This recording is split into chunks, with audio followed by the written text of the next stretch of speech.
What's up, ecosystem? Welcome back to ATI Auto Business. My name is Jay. You know, my goal every Tuesday night is to bring you another trade show level business presentation to you wherever you are, because your automotive business deserves the latest in transportation and logistics news. And if you're busy, and I know you are, in a minute, I'm going to give the welcome show lineup. If you're watching on demand, you're going to know what to expect. You're going to be able to skip ahead using the clickable video time code links in the video description below. Please do feel free to use those. Share, tell your friends, like, leave a comment, join the live chat. Thank you so much for watching ATI. We sure do appreciate it, because you could be anywhere right now, and we know that. So, what is asset heavy? What are we talking about? Drivers, equipment, capacity, running lanes, shipper expectations, brokering, sub-hauling, insurance, weather, maintenance, payroll, on and on it goes. So what topics would you like to discuss with tonight's asset heavy car hauling business owners? Tonight, we have John Larick, president of LTI Services, and Derick Hopkins, president of Fine Line Transportation. They are very busy guys, and they know heavy asset car hauling business, and we're lucky to have them with us tonight. So, please do join the live chat, ask your questions, share your thoughts, grow your business, break out of your vertical, because it's Tuesday nights live on ATI Auto Business. I'm Jay, your host. Welcome back to the show.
Mic check, 1, 2, 3. Welcome back to ATI Auto Business. Thank you so much for taking the time. We sure do appreciate it.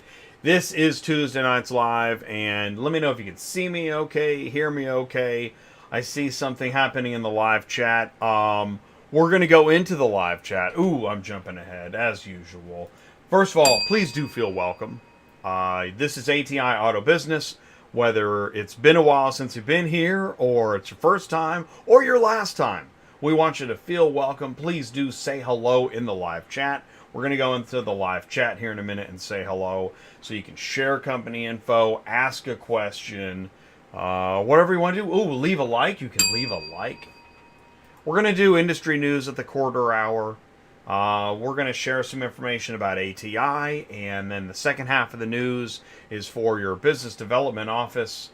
Obviously, everybody knows, right, the really big news, so we're just going to touch upon it. And then, because I think it's going to come up in the discussion tonight, what's the really big news? Ty Thompson is with us at the 50-minute mark to help me welcome. Oh, great, I see him happening in the live chat. We're so lucky. Let me tell you how lucky we are to have John Larick and Derick Hopkins with us. Now, I know these two gentlemen would not want a big build-up, but we are really lucky to have them with us. You know, when we talk about auto transport, we talk about a lot of things, right? dealers and auctions and brokers and dispatchers, load boards and mobile apps and insurance and tech companies, shippers. But none of it matters without the heavy asset car haul business, the trucks that move the cars. That is the anchor of the industry, and maybe the hardest vertical to get, to find the time to bring them onto the show and learn from them.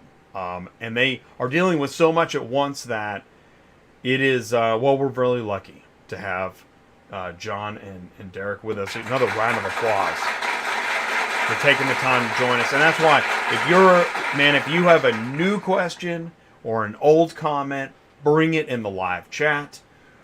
This is a car hauling show. This is a car hauler's car hauling show tonight. So we're so lucky to have that. Please do leave a like, share, copy, let people know this is happening. And this is public information. Everybody's welcome here.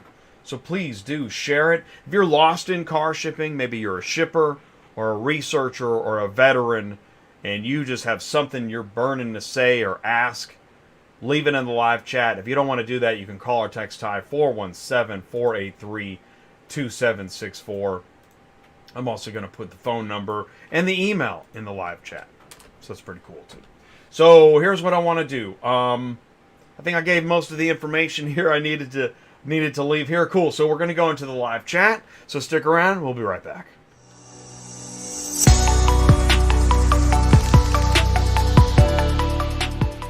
Recon 2023.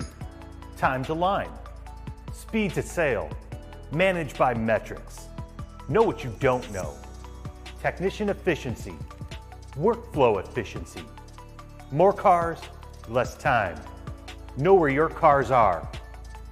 Connect to what you expect. Rapid Recon can help. Car dealers can see the Rapid Recon difference with transparent communication through the vehicle reconditioning process, auto remarketing, and dealer inventory management software. Visit rapidrecon.com. Links in the live chat. Thank you so much. Here's what we're going to do. Let's go into the live chat. Please do jump into the live chat. Say hello. Let me rewind this to the top. You're seeing the current live chat on your screen. Ty was in here first. This is where I learned about car hauling. What's up, Ty? Car hauling with Chip. John is in here. Good evening, everyone. What's up, John C? Carlos Braxton, ACB Logistics, is in the house. Welcome to Tuesday Nights Live. Kimberly is here. We're glad you are here. So I see Shaggy has made it into the live chat. Shaggy is in the building. Shaggy's consulting and training. Freedom to learn. Thank you so much, Shaggy. Great to see you, man. You know, we've been fortunate enough to we started collaborating with Shaggy, was that 2018? And went to the Mid-America Truck Show. We were in his booth. And Shaggy works in freight consulting and sends folks over looking for auto transport and vice versa. So, yeah, that's awesome, man. Thank you, Shaggy. That's cool. Thanks for saying hello. Many hours watching ATI, but first live. Ooh, Andrew Melnick gets a applause. And we appreciate that. I get more and more emails and comments of folks that have been watching, you know, and are starting to come out of the woodwork to say hello or ask a question. You know, nothing wrong with woodwork, metalwork. And that's awesome. So I just love to hear that there's folks out there absorbing and then feel comfortable to share, because we know how it is. It's a wild and woolly marketplace. Jeff Watt is here. Jeff is, we've seen Jeff's name several times now. Jeff was on the Car Hauling Equipment Show on Cars on the Move. Jeff, good evening. And please do, this is a car hauler show tonight. We know that many shows go by where someone that's, you know, knee deep in the metal of auto transport doesn't feel represented on ATI because we let everybody talk. Well, tonight is your opportunity to talk, share, whatever it is. Do it afterwards. Jump off. Get back on Facebook. That's not even really that nice. But I read the Facebook comments. Wow. All I can say is wow. Somebody's going to give a one of those laughing faces any moment now. Oh, the video and the audio is good? Okay, thank you. I appreciate that. Looks a little bit hot, but, running a little bit hot tonight. What video is that? Van Halen? Derick Hopkins is in the live chat. What's up, Derick? Thank you so much. Again, really do appreciate it. It's been a while. We had John and Derick on ATI. That was several years ago. I think a lot has changed since then. Or has it? Is it the SSDD? Let's see. Followed you on the chat room. Cool. That's awesome. Following Ty. Jeff Watt from the mean streets of Rahway. It's the true American success story of one of the good guys who was just a driver to become a huge player in the industry. Nice. Let's see. What else we got here? Okay. I think that's it with the live chat. Now do me a favor, 7-Eleven, we'll keep the live chat open for a few minutes. Remember to please do leave a like if you get the chance. There's that laughing face. That's the Facebook smiley face. Like you could say, my engine's smoking. Does anybody have any ideas? And you'll get the Facebook laughing face. You could say, hey, I just had a level 1 inspection and I'm being put out of service. Anybody in the area that can give me a ride? And you might get the Facebook laughing face. Now, I think what's happened is it's not that nobody wants to help. It's just that how many more people are going to come back in with either the same question or, and I think it's in the news tonight. There's a picture of a vehicle strapped to the trailer, and the comment is about the way it's strapped and that this is the right way to strap. And I was reading the comments, and even in the comments, like literally everything's up for debate. Maybe there's more than one way to do something, but then there's definitely some ways not to do anything. And then there's all the, flips of the week, or like, man, trains? What is going on with stuff getting hit by trains? I'm not sharing it on tonight's show. We might look at something. There's so many videos of stuff getting hit by trains. That could be a whole channel. Trucks getting hit by trains. Probably is a channel. And it's probably doing great. Make a note, Ty. If this doesn't work out, we could do trucks getting hit by trains. We should also do a trivia question. How many times did Jay hit the applause button during the live chat? That might be something we could do. All right, I'll tell you what, stick around. Right after this, we're going to go into industry news. I know we got plenty to do tonight, so please keep jumping in the live chat. Look at those likes going crazy. We'll be right back. Transport Auto Quoter is by far the leading auto quoting software on the market, and the only auto quoter with a pro version that comes preset with accurate pricing for anywhere in the U.S. So you don't have to worry about it. The best part is that no change with your current software is needed. Just plug TAQ in and start booking jobs. Carriers can easily plug TAQ into their current websites and start making money right away. I bet you're wondering how we do this instantly and accurately 24/7. Well, constant analytics is the key. Our Price Watch team is constantly monitoring current market conditions, paying close attention to seasonal and quick-moving industry changes. At the end of the day, it takes a lot of time and data to maintain good pricing, time that most of us just don't have on a daily basis. So free yourself up. Using TAQ Pro is really a no-brainer. Save time and money, maximizing your leads and optimizing your online investments. You'll finally be able to sleep well at night knowing that TAQ is on the job selling for you 24/7. never missing a potential job.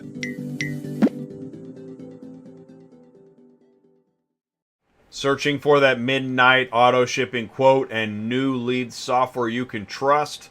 Provide instant, accurate quotes online with Transport Auto Quoter and move cars fast with Pro ABD CRM. Visit superflowsystems.com. Links are in the live chat. Okay, all right. I'm seeing everything. Hey, thanks for hitting the like button. And look at that. Thank you so much, Tom.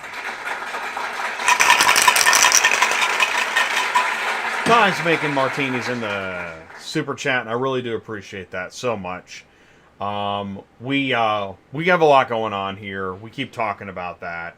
Ty and I have spent more time lately working on looking ahead to we have a big car conference happening at the end of March. We've got that in industry news too. Let's go ahead and just jump into industry news. Here we go. This is show 285 in a row on a Tuesday on ATI Auto Business, asset heavy car haul business. Now, what's interesting is, again, without the asset, the car doesn't get moved. So there's a lot of equipment questions. How much does it cost to run an asset-heavy car haul business? What are we talking about?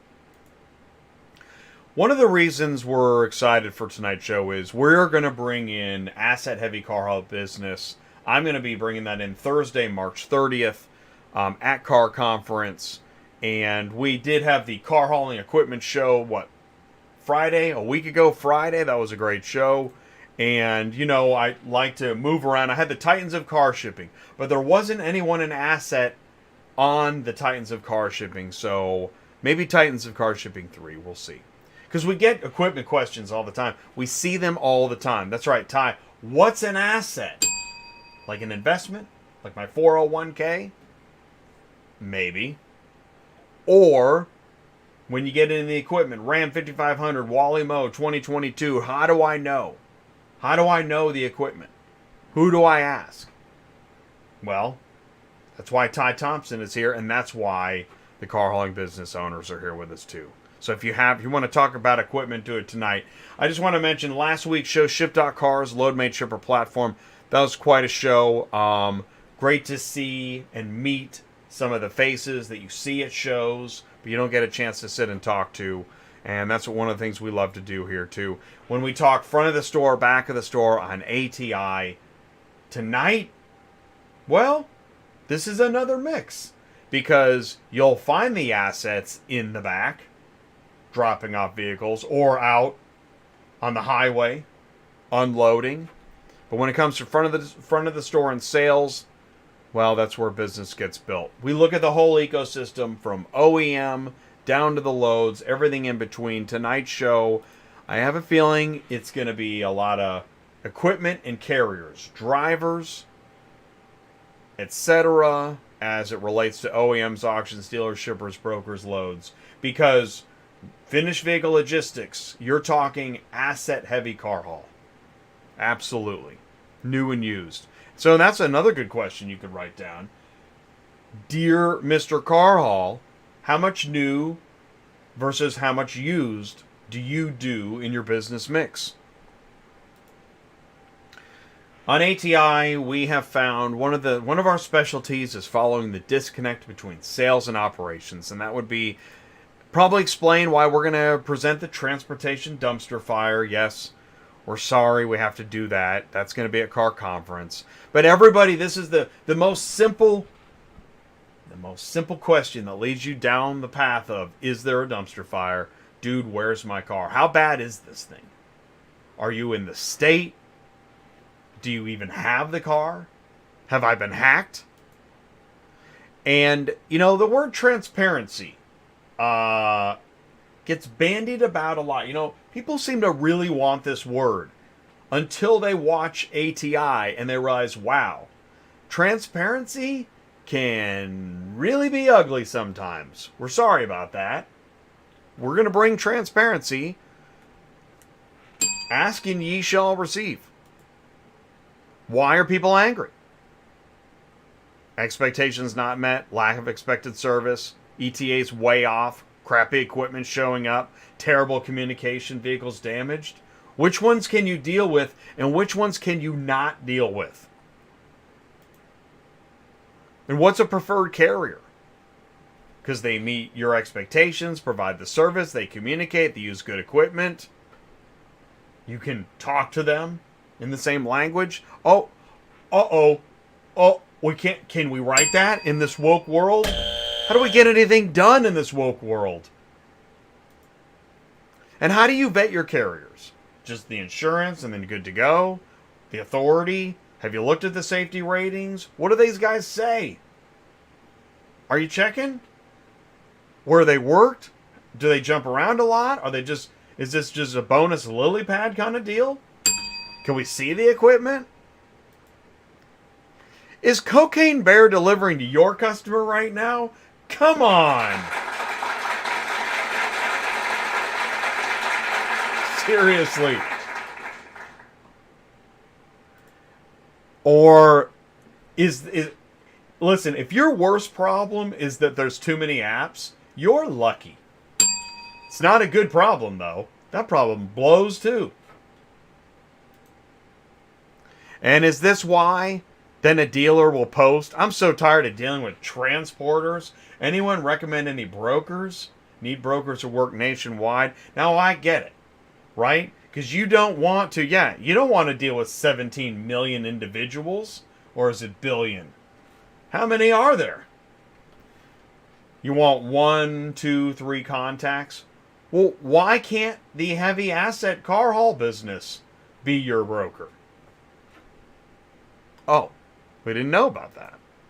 Well, that's why we take pictures in front of Mannheim's and then we go to conferences and we bring the show to the show.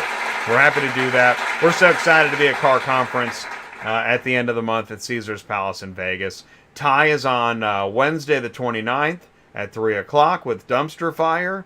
I'm doing Thursday the 30th at 10:45. I've got John Larick, Joe Bercari, John Robertson, Dan Kennedy. Ty's going to be in the audience running around. And by the way, if you're going to go to Car Conference, you want to download the Bobbitt Events app. So you can, I've already started connecting. Oh yeah, I uploaded my profile picture, started connecting with people. Because if you're out there, you're like, man, that's it. I want to see you guys. I want to meet. I want to find out what's going on at the trade show. Contact Ty. Connect with us. And because every trade show is not the same. Oh no. They're all a little bit different. So find out which one maybe you want to go to, what you want to say, what you want to do. We can't wait to connect with you about that. Here's a post from Fine Line Transportation looking to expand our brokerage business. This is in LinkedIn. I am looking to expand our auto brokerage business. We'd like to concentrate mostly on used units purchased online at auctions. How hard was that? That's awesome. That's an awesome post. It's so specific, and we know this stuff works because, like, look at this. Here's Greensboro Auto Auction says, don't forget to check yes to our transportation company. See, it works. It works that simple.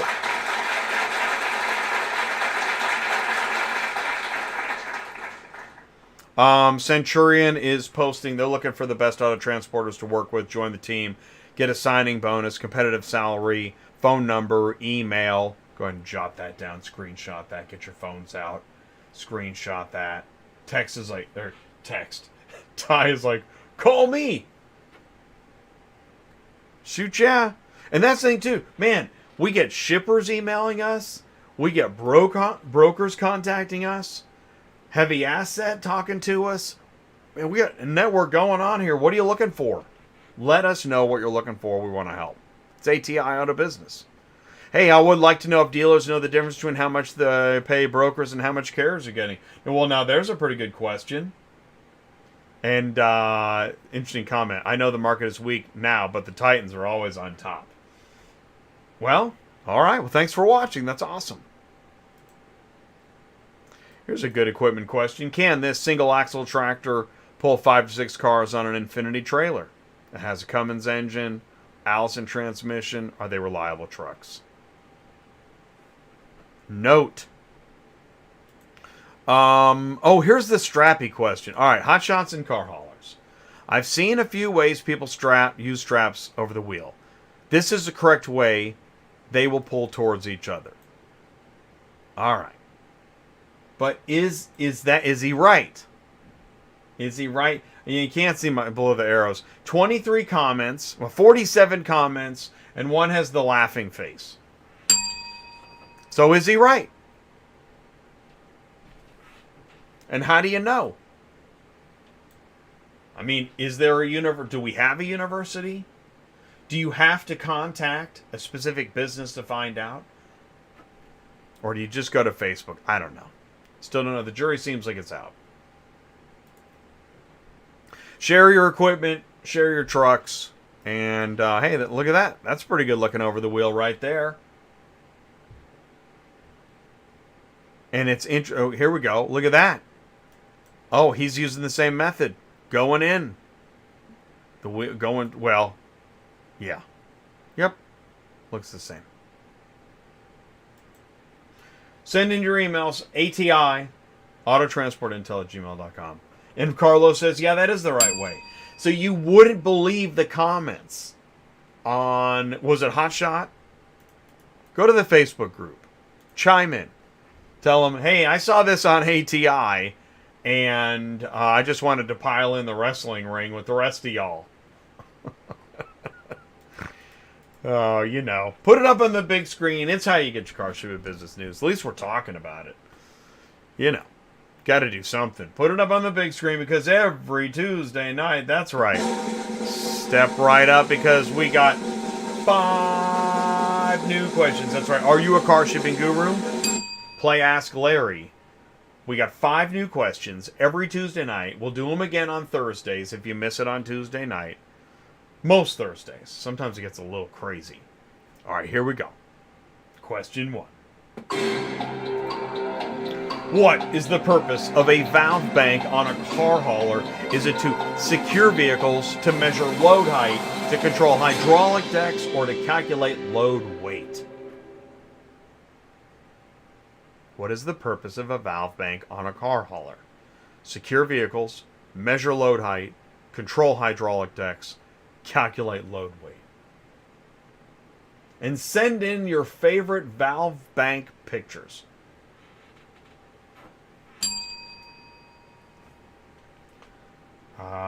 Let's see here. You got to have the ratios correct. That's how John straps. Yep, we saw it on John's trailer. And Ty got off Facebook when COVID started. Yeah. Yeah. That was a good move. Ooh. Williams got C. Carlos has C. Ty has C. Andre is saying load weight. Anybody else want to jump in here? Secure vehicles, measure load height, control hydraulic decks, calculate load weight. And Derick, right? Derick. Thank you, Derick. Well, that's the thing. That's it. This is the car hauler's car hauler.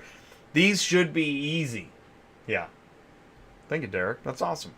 And by the way, I want to thank Ty for his help on putting these together. A car hauler's car hauler. The answer is... Let's hit that applause button again. It is to control the hydraulic decks. The purpose of a valve bank on a car hauler is to control the hydraulic decks. Awesome. Thank you so much. Here we go. Question 2. In car hauling, what are pockets?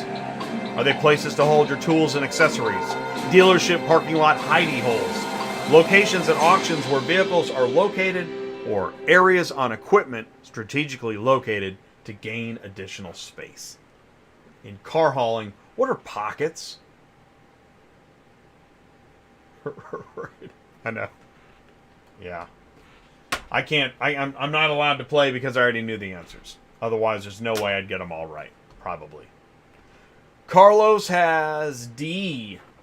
Derick has D. Yeah, that's right. We're here to learn. That's right. If you don't know the answer... Awesome. You're going to learn tonight. That's what we do on Tuesdays. This isn't Facebook. Aw, shucks. Hold your tools, dealership hidey holes, auction vehicles, or areas on equipment. Williams are empty. And, cool. Andre says equipment. All right, here we go. The answer is areas on equipment. In car hauling, pockets are areas on equipment strategically located to gain additional space, which is a premium, as we know. Right, Jeff, right. Jeff gets a bonus for being correct. Question 3. What is the current average price for a new Peterbilt Stinger car hauler? $125K, $225K, $325K, $425K. Thousands of dollars. Think about it. What is the current average price for a new Peterbilt Stinger car hauler? Dang, dude. But you know, we'll move it for $50. What is the current average? Jeff Watt nailed it. Yes, Jeff Watt got it. Okay. This could be the one that busts up the crowd. Is it 125, 225, 325, or 425? 1.5 million.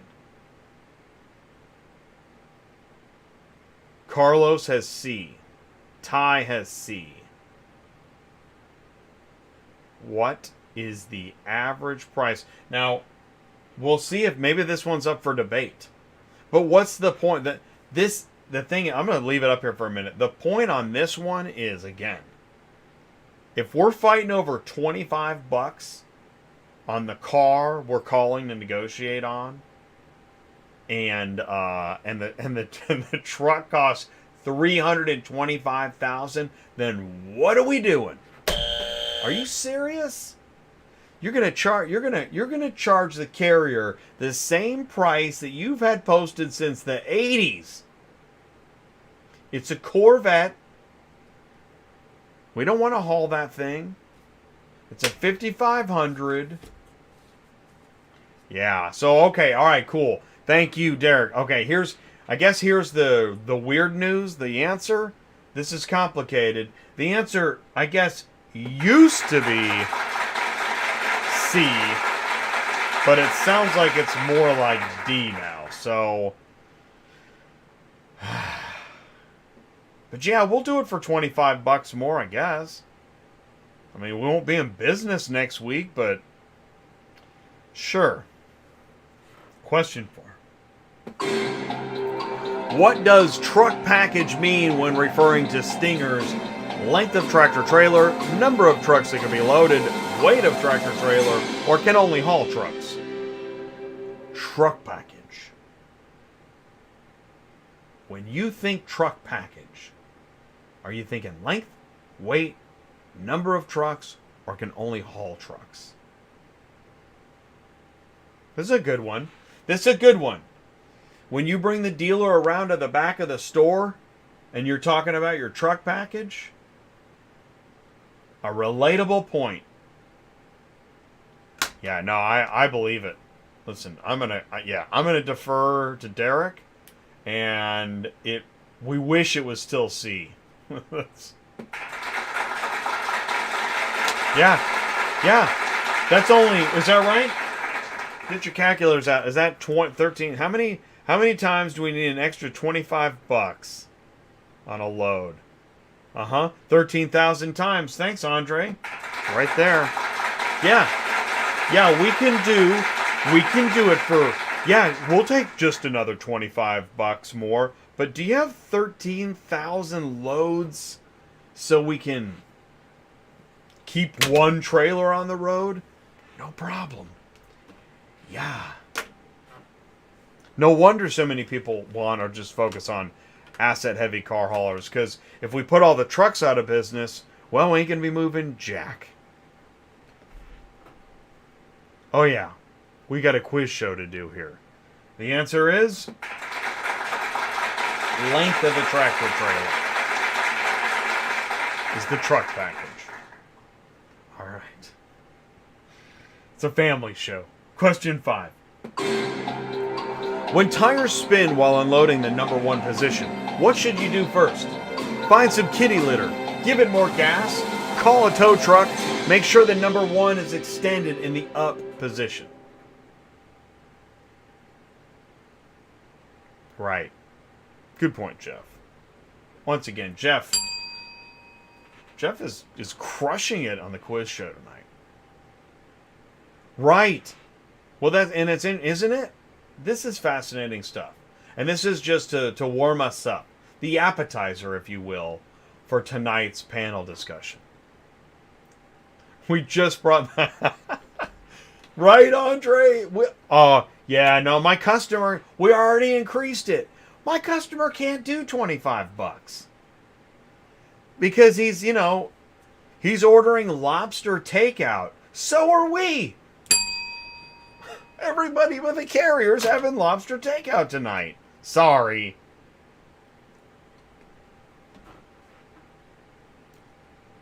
When tires spin while unloading the number 1 position, what should you do first? Make sure the number 1 is extended in the up position. Make sure I know this gets gone. Make sure they are not rolling down the bill. We just brought the price up. It's D. Everyone says D? Here we go. Awesome. Cool. So, so we're learning, right? If you're in the other verticals, it's time for you to break out of your vertical, huh? For the dealers and the auctions and the tech companies, this is an opportunity for you to learn more about the assets hauling the cars. Because once again, if there ain't no asset, well, none of this is going to matter. All right. Thanks for playing. Good times. This is going to be a real happy, uplifting, upbeat show. I can tell already. So get your ELD punch. Stick around because we'll be right back after this. Ship Your Car Now presents Integrated Automotive Transportation Solutions.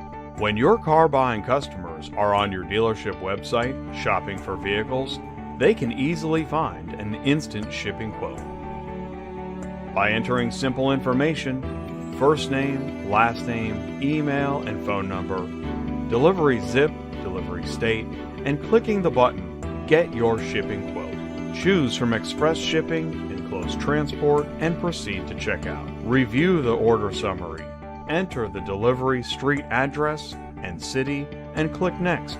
Simply enter your credit card information just like any other online shopping cart. And when you are ready, click Review Your Shipping Order. Check your shipping order one more time and choose Proceed to Checkout. Your delivery is all set. If you want to ship your car now, go to Ship Your Car Now. Ship Your Car Now provides a full suite of car shipping services for all types of businesses. That's why Ship Your Car Now offers trusted carriers, good paying loads that pay fast. Visit shipyourcarnow.com. Links in the live chat. Thank you so much. Email, phone number, website. Okay, here we go. You know what time it is? Attention business developers. We told you at 7:30 on ATI on Tuesday Nights Live we would reach the part of industry news that's going to help you as you go out there and try to grow business. Here's some of the stuff you might want to consider. Okay. Yep. Everybody heard the big news, the big slam around the world. Silicon Valley Bank.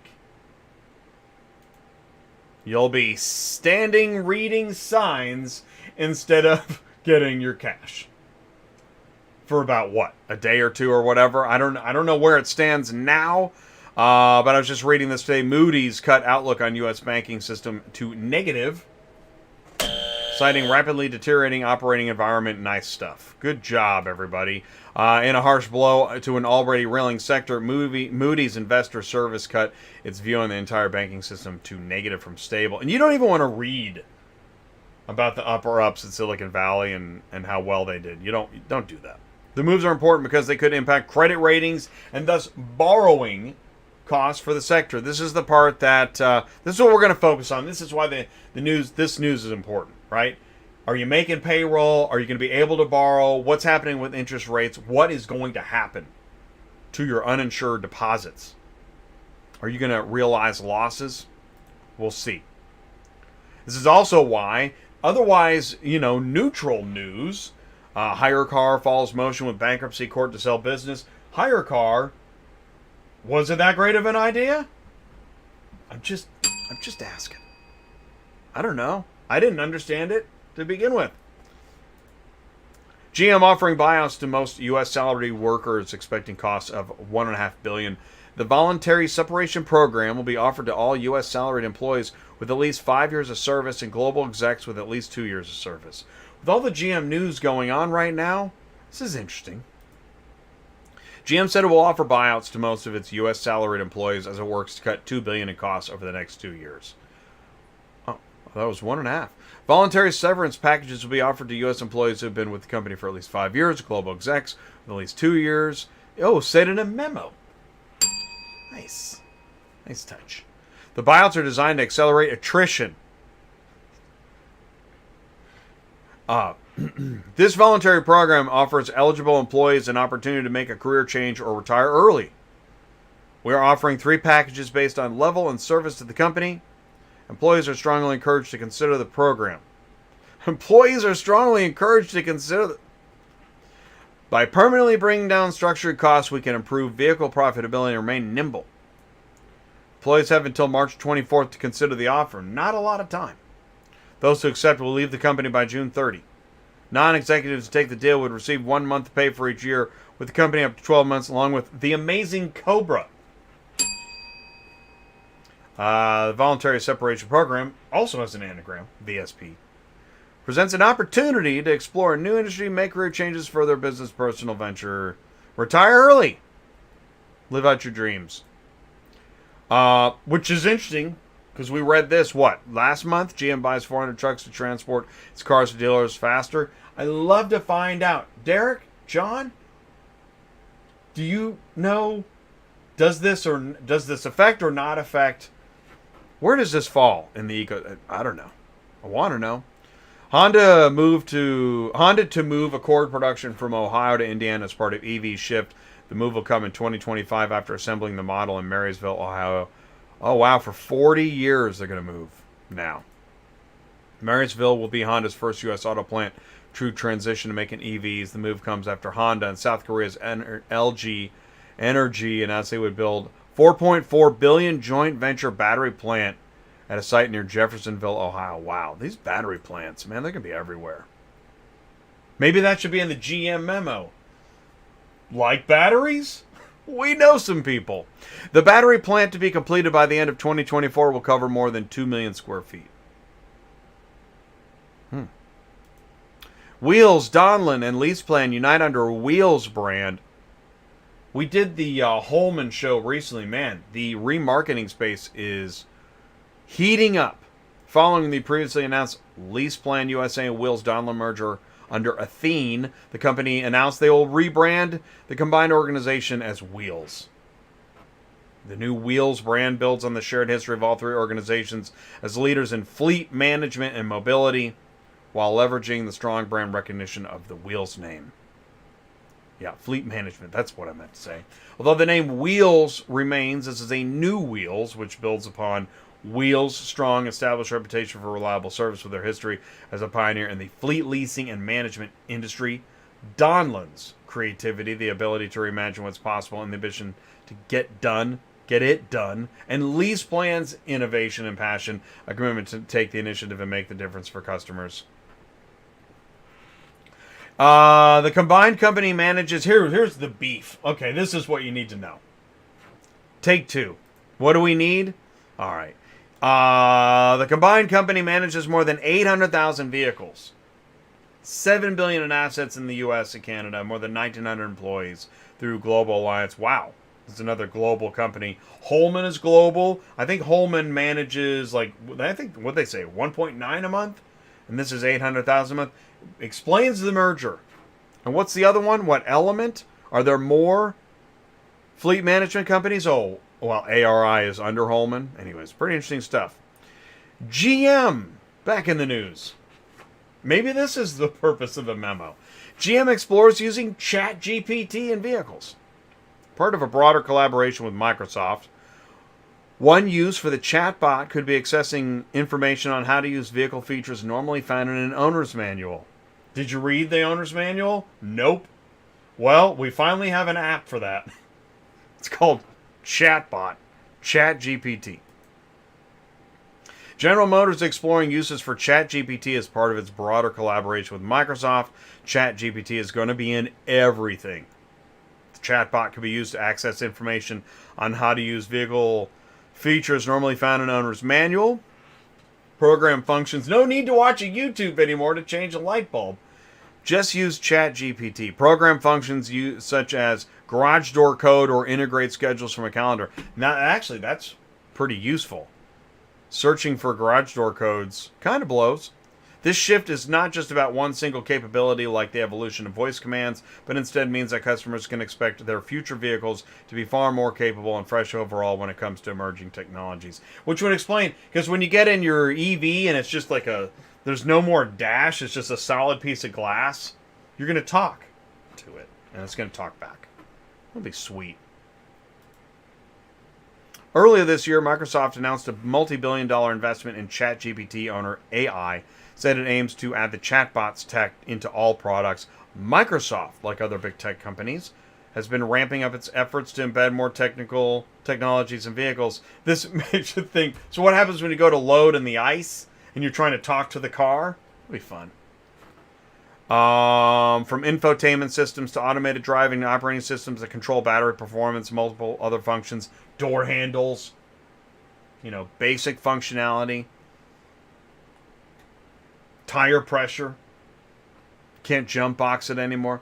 GM in 2021 partnered with Microsoft to accelerate the commercialization of driverless vehicles. And there you go.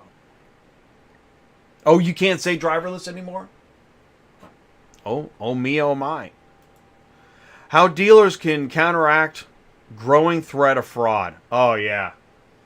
Awesome. With everything getting more connected, why would there be more fraud? That'd be crazy. After a lull in synthetic identity theft during the COVID-19 pandemic, I hate that word, the use of fake identification to commit fraud has started to explode. Does the word drain you? Can we just say drain you 19? The use of fake identification of fraudulently purchased vehicles at dealerships is a rapidly growing trend. Oh my gosh. The fake ID document fraudsters create are becoming more sophisticated, authentic looking, making it difficult for dealership personnel to detect. Not discovering this fraud before a vehicle sale is made can lead to an overall burden for the dealer. Read this. Worst case, they lose the car. Next worst case, it hasn't been shipped overseas or sent to some other part of the country. There it is. Were they going to start having car haulers checking IDs now? Probably. So this leads into, this is weird. So Sue and I are currently, I guess, on the detective trail on, okay, has U-Ship been hacked? What, has Central been hacked? We're not sure. I'm asking the question because I don't know. I don't know what's going on. We did this show on Thursday on Dispatching Live, an oldie but a goodie. And here at 3705, Central Dispatch hacker scam. So this Daniel was bringing this up. He's had hacking issues. And, well, now Sue was saying she saw a hack. I don't know. I don't know how deep this goes. We got to find out. Ty's like, great job on waking up. How's that feel? Feels great, Ty. Thanks a lot. Thanks for giving me the red pill. Is it the pill? I don't know. Was it the red pill? Dang it.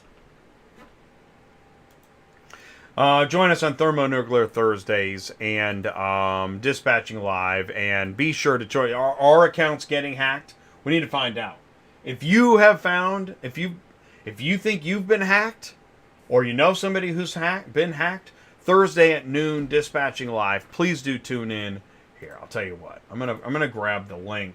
I really do want to know how big this is, because I don't think we're hearing about this anywhere. So you can click on that link and set your live show reminder for Thursday. Again, I don't think there's a memo on this. So I don't know. We're gonna find out. We're gonna try to get to the bottom of it. When you see this, you're dealing with an ATI podcast. Thank you for doing so. It's ATI Auto Business. Look for that. Alexa, ATI Auto Business. See what she does. I don't even know what she'll do. Don't forget, if you are lost in car shipping or you're just looking for a shoulder to cry on, 417-483-2764. Thompson, Cars on the Move. We're in the AVC dealer app, Auction V-Commerce dealer app, and we're happy to do that. You got more apps. Hey, man, bring on the apps, because we got more places to put ATI Auto Business, App Store, Google Play Store. Don't forget to check out the Car Hauling Equipment Show here. I'm going to share that link, too. That was great. You can click on that. You can start watching it right now. You got 2 monitors? Go for it. That was a week ago Friday. Here we go. I'm going to just do equipment show. Because what is the equipment, right? And I've been saying this too. And you know who you are. Is that the folks without the equipment that are great at sales and marketing, they're getting all kinds of microphones and cameras.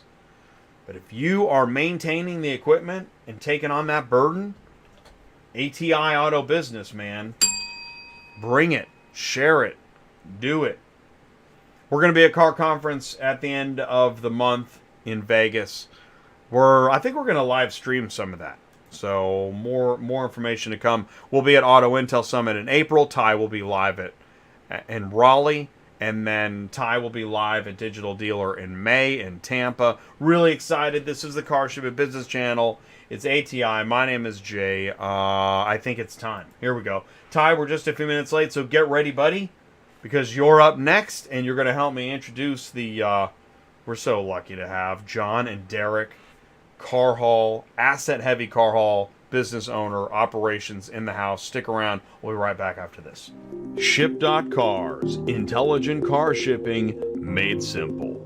Auctions and dealerships get ready to modernize drive-away dispatching. As part of the auction experience, Ship.Cars now offers drive-away to help shippers dispatch small loads with ease. Moving single vehicle loads typically requires a lot of time, paperwork, and phone calls. With drive-away, shippers create loads in LoadMate Pro and dispatch directly to drivers, who are notified automatically, eliminating manual calls and paper dispatch. Once the load is in transit, shippers receive progress updates until delivery. Ship, dispatch, track, and deliver single vehicle loads for auctions and dealerships. LoadMate Pro, shipper platform. Visit Ship.Cars. AI damage inspection, search along route, digital compliance document upload. Ship.Cars. Intelligent car shipping tech is for dealers, auctions, and carriers. Visit Ship.Cars. Links in the live chat. Website, email address, phone number. Thank you so much. All right. Oh, Ty's like, hey, man, I can't really join if you don't, share the meeting. So hold on to your hats for a second. There we go. Get that pesky thing set up here. And Ty, you probably need me to send you another invite. I'll send you another invite here while we're keeping our guests, maybe, try the, we got some nuts and some coleslaw. Really? Honey, what do we have? Was it brisket? Yeah, there was brisket, potato salad, and tacos. And what else we have up in here? We need an ATI, salad bar. Some tomatoes, and spinach, and broccoli. Maybe some BB Bop. You been to BB Bop? Who's had BB Bop? I was craving it today. It really was. It's like Asian Chipotle. Can you say that? Did I get canceled? Probably can't say that. Don't even... Ty, don't send me... I'm not going to say it. I'm not going to say it. I've already used up my my woke limit tonight. What a hack. Yeah, where is Mark? That's so weird, Ty. I was literally I just wrote Mark. You see that? I just wrote it. Where is Mark? I don't know. Must be busy. Whack-a-hack? We need it like a Facebook shirt. Something like that. All right, I see you. I hear you. Okay, here we go. Please do help me wish a warm welcome. Mic check 1, 2, 3. He's your friend and mine, Ty Thompson. Ty, can you see me and hear me okay? Well, yeah. Can you see and hear me? I can see you. I can hear you. So, all right.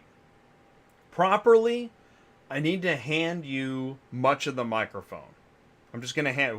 right? I mean, like, right? Like what? Because, why, Ty? Why? What are we doing tonight that would, prescribe the, I got a fever for car haul, and the prescription is? Car haul guys that do it every day. That's the prescription. Get these guys up in here that do it every day. You made a couple good points earlier. You're talking about, and it's true. I used to have a fleet of 20 Stingers, and if you're not driving, if you're not answering the phone, if you're not putting out a fire, dealing with a problem, you're probably in bed. I mean, as a fleet owner guy, that's what's so really awesome. And I heard you say it several times. I'm going to say it several times too. It's really a big thing to have these guys come on, talk to us, give us their time and their knowledge. And this is what's great, because I haven't had trucks for a while. So, I did help with those questions, and I'm the one I can't wait to talk to to Derick. There's a couple on there. I'm like, wait a minute, where have I been? But no, we're doing good. ATI is doing good. Hit several phone calls today. That one that was that you used in the live chat, that equipment question, that one there. Golly, I'm going to save that one for the guys when they get on here. I can't even believe I'll tell everybody this story when they get here, but that's crazy. Excited about what's going on at ATI, about what we're doing at the end of the month. We're going to be in Vegas. Like Jay said, we're going to be putting on a presentation, which is really exciting for us, especially when we start talking about transportation. So I like to try to put transportation into kind of columns. It makes it easier for me. But what we deal with probably more than anything, just so everybody knows, is we deal with guys who are thinking about getting in the business, or they're in the business and they're trying to make things better, right? So we call that the newbie gang. Then we've got the guy with maybe 5, 10 trucks fleet. Then you get up to 10 to 100 and more. Those are different people that don't really like to come out and hang out on YouTube, and I understand why, because I've been one of them for years. I've got so many other things going on, trying to teach drivers, train drivers, pay for fuel, pay for insurance, damages, claims, office administration. I mean, there's just so many things that go on when you own your own business, when you've got a lot of trucks and a lot of employees. So tonight, we're specifically focusing on large fleets and Stingers, and like you said, I think you might have mentioned it, talking a little bit about OEMs and used cars. So I'm really excited. And I may have met Derick. I might really recognize him soon, but I've heard his name forever. And John, of course, we've got to get to know John, and he's going to be with us in Vegas. So really excited. Just a lot going on. You do know Derick. As soon as you see him, you'll recall. And what's interesting too is, so like, getting ready for this tonight's show and getting ready for Vegas is kind of similar in that there is, I don't even know fully how to organize all the material. It's so much, and you got to use. You were saying it really well the other day, because we're having these Monday meetings, and they're helpful because there's so much going on. But who are you? What do you do? Because that's literally where you start with the importance of this topic. Which topic? Right, exactly. Right. So if you're a dealer and we say auto transport, Right. then you're thinking, where's the car? You're thinking damage. You're thinking crappy equipment, driver sucks. Yeah. Right? Yeah. That kind of Yeah. stuff. More along the lines of And I'm hoping that's fair, right? Is that fair? very fair. Did But I hurt anybody's to be- feelings? No, but to be more fair, and this is where I feel like I come down on car hauler guys, especially new guys, is knowing who your customer is. That's real key, right? And so we talk to technology companies, so people that have load boards. We talk to brokers, and we talk to dealers, and we talk to auctions. Those are the four that I talk to. So if you're a new person, you're trying to get into this business, one of the first things I really try to do, and Derick will appreciate this, I know John will, but so I try to determine real quick, it might be better for somebody to just go drive for somebody and learn the business while getting paid. And that's a great way to also learn how to put the straps on, like you were talking about. Does that make sense? Well, So I think yeah. where I'm going with this is knowing your customer. Back to what's the dealer really thinking about here? Here's what the dealer's really thinking about. And the sooner you wrap your brain around this, the easier life will be. I got to buy a car and I got to sell a car. That's what a dealer thinks about, probably more than anything. I need to buy them and I need to sell them. And so they spend ridiculous amounts of money to bring in these sales consultants that have meetings early in the morning before the work starts, and they start telling, here's the expectation, here's what I want, here's Dealer what you're going to boiler do. room. Dealer boiler room. And I think really, if I was thinking about it earlier, I thought, man, I wish I should have had a video or shot you a video. That 10 to 15 second clip that I sent you the other day where the guy's just getting at it and telling the entire sales staff, here's how we're going to do business. You start watching that should change your perspective as to who your customer is and what your customer is really trying to accomplish in life. They're trying to buy cars cheap. Yeah. I'm going to jump in. Okay, so we just gave dealers a couple minutes there. Yeah. But we still need to talk about OEMs, auctions. Then you got your POV car shippers. Yeah. And that's the whole. And this is where it's. Talk OEM for a second, because I think like a car hauler's car hauler, Mm-hmm. is thinking, man, I move 9 new cars at a time, and I don't do the other stuff. Yeah, and that's kind of the dream job. I think most small fleets small 10, 20. I think it's always rolling around the back of their head. How do I get an OEM contract? And I think the guys that get to do the OEMs, the actual drivers, I think they enjoy it as well, especially when they work for a big fleet. They drive a nice big brand new Peterbilt, 425,000, not 325. And it's at the top. Everybody wants to do OEM. And why? Well, it's a little more predictable than used cars. Actually, probably quite a bit more predictable than the used cars. So when you do get an OEM account, and I've never had one, never bid on one, never wanted an OEM account, because the very few times I did haul an OEM, there was always a damage claim and it was always ridiculous. And you just pay it. So I learned early on, OEMs aren't really for me. OEMs everybody I've ever talked to that I know, they love it, and that's what they're happy about doing. Now, when you run into the last couple of years, and this would be a fun conversation for the guys, but actually, I'll shut up. We should bring them in. Okay, we should. Okay, but once again, okay, but so, and then now, because I was looking at, did you know this, Ty? Carlos and Silver Mint have let us know there were two live ads already during the live broadcast. I know. I got one too. Is that new? Yeah. What's that? Yeah. I don't know. I got one while I was watching. I'll have to look into that. And you know what'll happen? I'm not going to pay the $14 to skip the ad. When is this? But see, here's the problem. I'm gonna say no, and they're gonna put me further down the trough. There are new guys making videos, racking up views because they don't do the YouTube avoidance game that I do. Did I just get canceled? Again. All right, OEMs, dealers, auctions, POV shippers. Did you find that interesting? I love support guys. Don't forget about the port guys. Port guy, keep going, right? Shoot. OEM, used car, port, the salvage. Don't forget those guys. Copart and IAA, Right. POV. It just keeps going. Repo. Yeah. Don't forget about the repo. Oh my gosh. Nobody Yeah, knows that's a how whole big nother that. conversation. I mean, right? Yeah. Well, It I is asked a the big- question on Dispatching Live: who fills a trailer with repo vehicles? I've done it. You can do Have it. you? Oh yeah. Yeah, lots of times. Okay. That's where it goes into relationship and You learning the specialize. repo guy. Yeah, right. Find Yeah. your lane, man. Well, and that's Yeah. going to be part of the fun about this conference because Yeah. there's going to be auction people there. And, I've been thinking a lot about this is they have so much data. And Derick was posting on LinkedIn. He's looking for auction business. Do you know a trade show where there's lots of I do. auctions? I do too. Really? Yeah.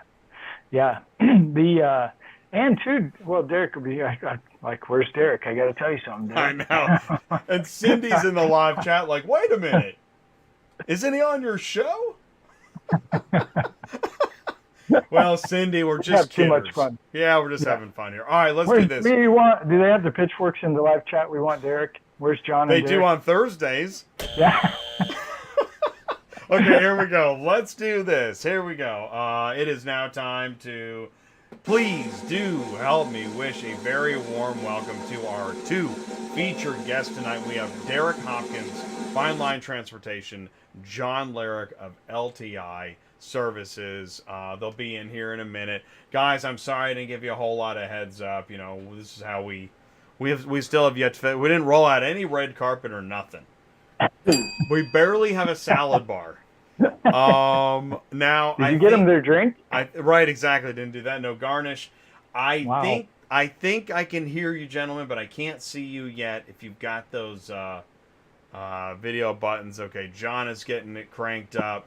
Derick will be here in a minute. I'm assuming, and we should have done. I should have probably. Did I? John, did I let? John, do you think I let? Check. Check. Do you think I properly let Derick know he's going to be on the show? And He's here. Oh, he knows. He can hear. He's I'm coming. here. His wife's He's in here. the live chat. Yeah, he's here. Okay, he's I'm here. here. Can you hear I me? like your We can hear backdrop, you. John. That's awesome.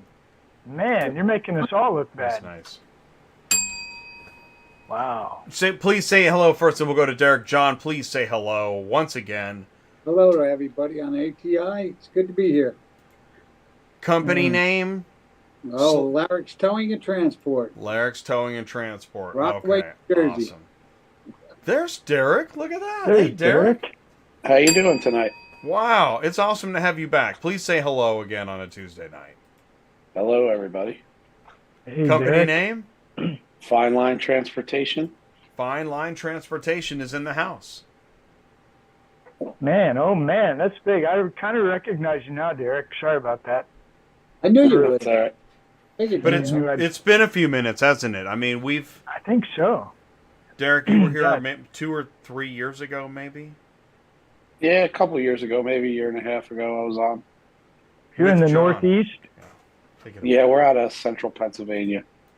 Central Pennsylvania. Stingers, Yes, we have Stingers. 50. 50 Stingers. Truck package. What's the deal with the truck package? What's that about? Well, there's two Educate different me. truck packages on a quick loader, and most of them are in the rear nowadays, so you can stack 2 pickup trucks on the 80-foot quick loaders.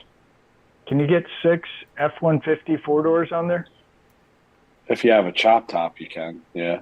With the chop? Yeah. 2, 4, 5, 6. And do you do OEM or do you do a little bit of everything? No, we have some OEM contracts, and we also do used cars. Probably, we used to be 80% used and 20% new. Now it's probably 65 or 70% new and Wow. 30% used. That's awesome. Good job. I think, John, if I remember right, you do a lot of POV, right? Yeah, we do a lot of snowbirds back and forth to Florida. POV, you do used POV, POVs. any We OEM, do some. Yeah, we do some new stuff. We do stuff Yeah. for different. and you're in the Northeast as well. So you guys, both Yeah. of you, pretty much stay over there in the Northeast south, northeast, and south that way. Yeah, I try to stay on this Mississippi, even though I have a truck out in Arizona today. Hey, okay, Derick, educate us on price of trucks. Skyrocketing. Every couple months they go up, and new model years starting to roll out. So I'll be interested to see what they cost. We just got a couple new ones in, but they were last year's Peterbilt model year that were a little behind from scheduling at Cottrell. So probably going to be another $30,000 increase just from the Peterbilt side. Now, is that with the Cottrell quick loader? Yeah, 80-foot quick loader. 80-foot truck package, new Pete. What motor are they putting in these Pete's? Is it the Pack Car? Pack Car Cummins. Pack Car and Cummins? Yeah. How's the Cummins been working out? The new X15's been great. We still have some Pack Cars in the fleet as well. But I've gotten some good mileage out of X15s. They're pretty reliable. What kind of horsepower are those? 5, 6? Most of ours are 500. We do have some 565s in the fleet. Yeah. Automatic? Are you doing all automatic now? I have one automatic truck, a Western Star that I bought last year. I needed a truck, and so it's a little bit of a learning experience with it. But the driver that has it likes it. He runs out of our rail terminal in Ohio, so he really doesn't leave Ohio or Pittsburgh, West Virginia. He stays in those three areas. So let's do the 2022 truck package, Cottrell. What do they call it? Which Cottrell are you getting? What do they call that? 80-footer CX09. CX09? Okay. Yeah. So it's still CX09, 80-footer truck package, Peterbilt, 2022, Cummins. Looking at, you're thinking how much again? Well, 24s are getting ready to come out. We just got the last of our 23s. I got you. So, 23s, we paid about $70,000 more than we did for a 22, almost exactly a year later. Whoa. Thanks. I won't say the rest of that. Thanks, somebody. Okay. Next question I had was, have you put your hands on a lure yet? I have not. John? Nope. Nope. I've looked at them. I've seen them. Up close? Haven't got to touch them? Not yet. Really get on them? It's interesting. I ran across somebody the other day. I can't remember who it was. And I said, no, they were asking me about lure. I said, well, I've talked to a few drivers that seem to get along with them pretty good, but I personally haven't had a chance to use one or talk to somebody that I really know that uses them. Have you guys? I know a few people that have some. Not too many people I know have one. I'm not willing to experiment at this time until get a little bit more feedback on them. That's a nice way to say it. Good. Okay. Well, what's the hot topic today? What happened today? Somebody have anything they want to really like? What was the big one today? There's usually always one big one, right? We were screwed today because we had snow all day today. So. Not much. Okay. Not much going. Both of you snowed? No snow here in PA. No PA. Good. I know. Nope. We left. But the I-80, did that affect either of you? Well, I'm on 80. Yes. Yeah. Yeah. But, They said, I think, was it Overdrive Online said they had shared, if you call the hotline, find out when I-80 is going to reopen in Wyoming, it was unknown. Oh, yeah. We weren't out there, thank God. Right. Yeah. Right. Yeah. That's not something you want to hear. No. No. Okay. So drivers, who needs drivers? Raise your hand. I think everybody's drivers. I mean, Derick. Everybody. He keeps going. We actually, the last 6 months, we've had a lot of drivers applying. It was a big change from a year and a half ago, but we've actually had 2 or 3 apply today. We kind of have a waiting list for our north to south route. We run from New York to South Carolina. Wow. We're putting a few drivers on in our Midwest route, which is really Michigan to Alabama, Georgia. So we're pretty happy with the outcome of drivers lately. Seems like a lot of people You are can getting out leverage of. that. I'm okay too. Yes. I'm full right now. That's I've awesome. got a couple people that are waiting, so yeah, it's actually good. I guess people started to find out they wanted to work again. That's interesting because it's been, I mean, probably what, 2 years at least? It was just like John, it wasn't that long ago that you were on, I think. Expo Tractor put it in the live chat. Hey guys, It's hard to find good drivers. Yep. Are you doing training? And I just went, John, didn't you say if capacity goes up, then fill in the blank? You have to add more trucks, of course. Yeah, but right now, the way things are, I'm taking a good look at it, see if it's going to pick up or not. What do you think? What do we think? Yeah. I think we're pretty unsure yet. I mean, the numbers are starting to come in, but it's pretty unsure what's really going to happen here. I watch the dealers a lot. What are some things you guys watch? Do you watch dealers at all? Car lots? Follow anybody on LinkedIn? Yeah, we watch what the dealers are doing at the auction. What some of the big used car franchises are doing at the auction. Look at what the market is. Of course, you drive around and look at the dealerships and see if they have cars. John and I were just down in Florida and Georgia last week, and seems like the dealers had a lot more new cars there than they do up here in the Northeast. I talk to some buyers, used car buyers sometimes, see what they're thinking. My salesman has a relationship with a lot of our used car dealers, so we get some feedback from them. But used cars are definitely way off. Yeah. And they're going to be for a long time. Yeah, I think so. So you bring up an interesting point. I'm just curious. You don't have to say it yes or no, but you mentioned you go to auctions. Do you rent a booth at an auction, particular auction, or have you done that in the past? Well, yeah, we're 10 minutes away from Manheim, PA, which is, one of the 2 or 3 biggest auctions in the country. They have a whole transporter room that's empty now. There's nobody there. Wow. After COVID, nobody really came back. My salesman goes there still. He's out in the lane shaking hands, talking to people. But yeah, there was a whole room with 30 booths that you used to have to pay rent for, and room's empty now. So do you see the dealer volume, the actual people, has it got back to normal yet? Well, he's noticed some, to Manheim now on Thursday. They used to have what they call the more rougher cars after the Highline sale. Yeah, I call it dump your junk sale. Yeah, scratch and dent, dump your junk.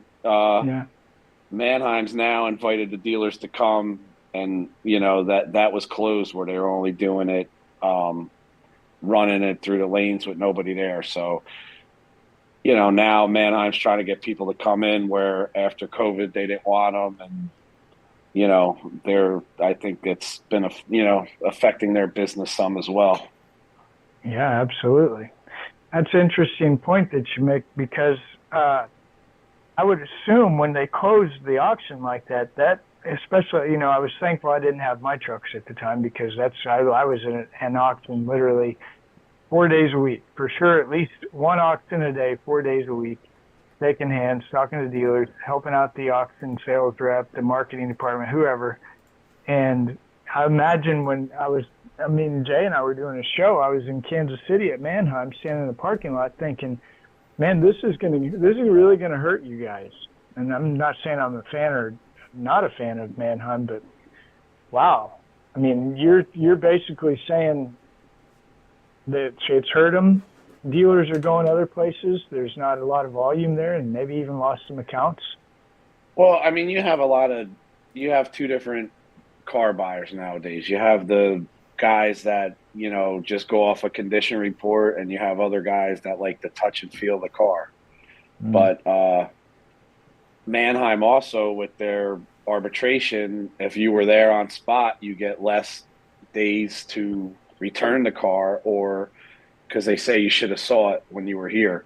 I mean, I have buyers that go on Thursday, look at the cars, and then they go to the hotel down the street 5 miles away on Friday and bid online because they have more protection, which is kind of crazy. You should That is crazy. a lot of times people come in there in person, they're going to buy more cars than they will just on simulcast. So, I mean, I'd like to see it come back where there's more people at the auction. There's not like personal relationships with people. Internet's ruined a lot of that when it comes to the auctions, just like other things. But I don't know. We'll see. I don't think it'll ever be like it was before. But I mean, the car count is so low. I mean, over here they used to have, years ago they ran 10,000 cars on a Friday. Then it was down to 7,000 or 8,000 before COVID. Now it's between 4,000 and 5,000. Yeah. That's about kind of not necessarily the same numbers, but percentage-wise, breaking it down, that's what we've been seeing here in Kansas City area, Midwest. John? Yeah, go ahead, John. I see it too. I see it where the dealers, especially on the lease returns and stuff, they're holding on to them. They're keeping them at the dealer so they have inventory there to try to sell them. And then I have other buyers that buy a lot of cars and just take them right out to the auction, and they're flipping them real quick. So that's what I see going on. Wow. I'm guessing it would have to impact the total volume of cars, which, I don't know about your guys', but, I'm used to moving, say, 1,500 cars a week. And if the doors close and I'm not moving 1,500 cars a week, I'm going to probably wonder what's happening. Right. And that's where you got to go out and find other things to do. Start really knocking on doors. Right. Like I said, myself and Derick, we'll probably never put salvage cars on our truck. It kills me when I have to do it, because they're going to fork them on, they're going to fork them off. And with the equipment we have, we're just not going to take that chance. But there's guys out there, we know. They're out there, they're just loading all that crap up. We see them running up and down the highway, and I look at them and say, well, but that's what they do, But there's certain people that want to do that work, and they'll keep them busy at it. I think there's a lot of cars being exported right now. Yeah. Now, do both of you or either of you have broker's license as well? I do. We both are. Yeah. Both brokers. Yeah, okay. we have a separate brokerage company, mostly to handle overflow from our regular customers or their one-off cars that they buy, OVE or what have you. Yeah. How about when you get those? Like, I would always have the dealer, hey, I sold one online. Can you take it? And I'm like, where's it going? I'm in Missouri. Oh, Washington. One car to Washington? No, I'll throw it on Central Dispatch, which I hated doing that too. How do you guys deal with those one-offs? It's the same thing. We offer the service. I always tell the customer, look, it's not going to be on our truck. We'll find somebody else to do it. And a lot of times they just want to get the car moved.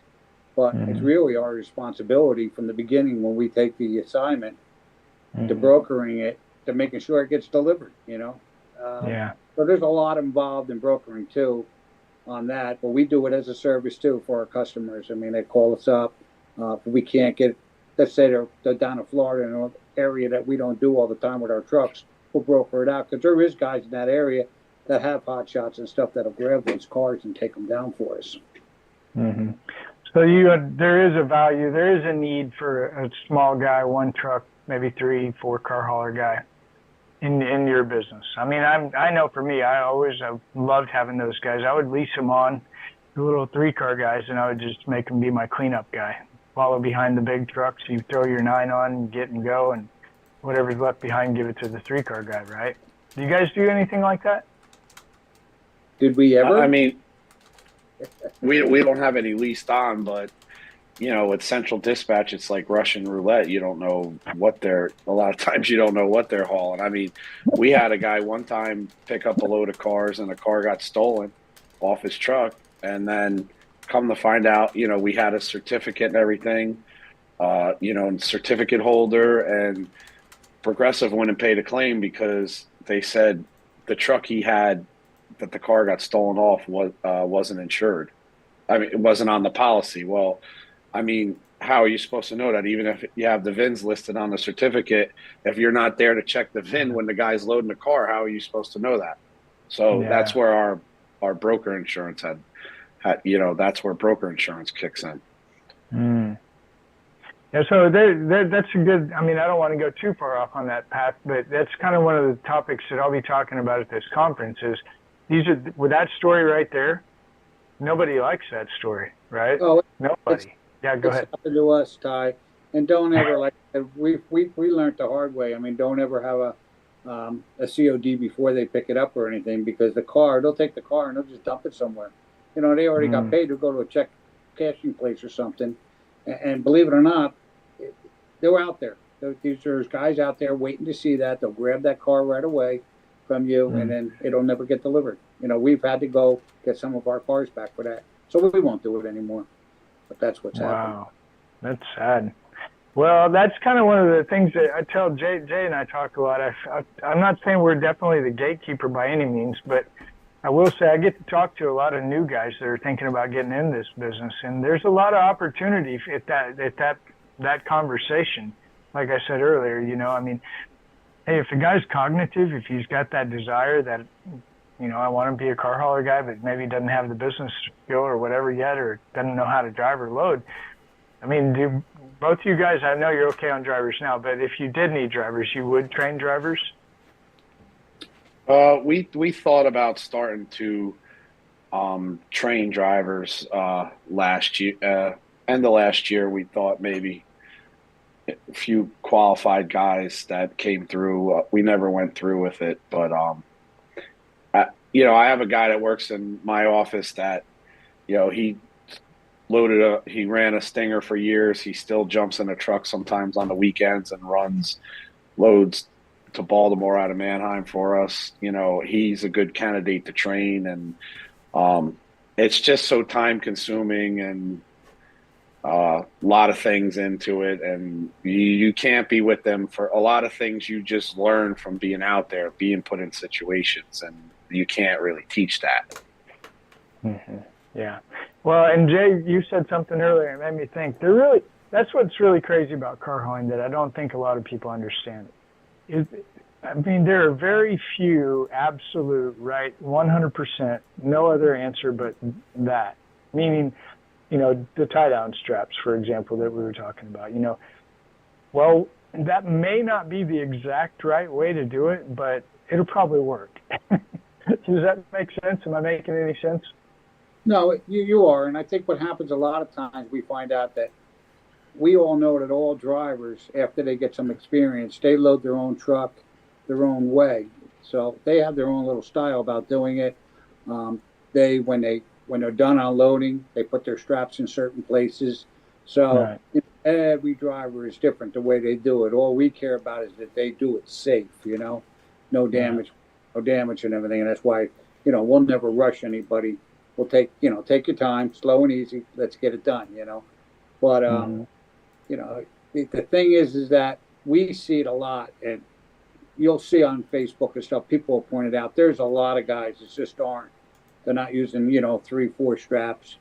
And then we see this and we say to ourselves, wow, these are the guys that are really making us look bad. We don't need that, No. Well, you say, 3 or 4 straps. So I'm going to go with you guys are 4-strappers on everything. Yes. Right? Yeah. Mm-hmm. That's definitely the preferred method.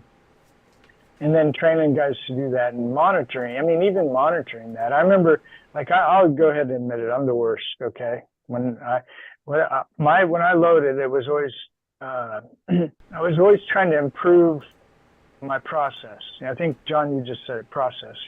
As a car hauler guy, that's, in my opinion, you guys pile in if you want.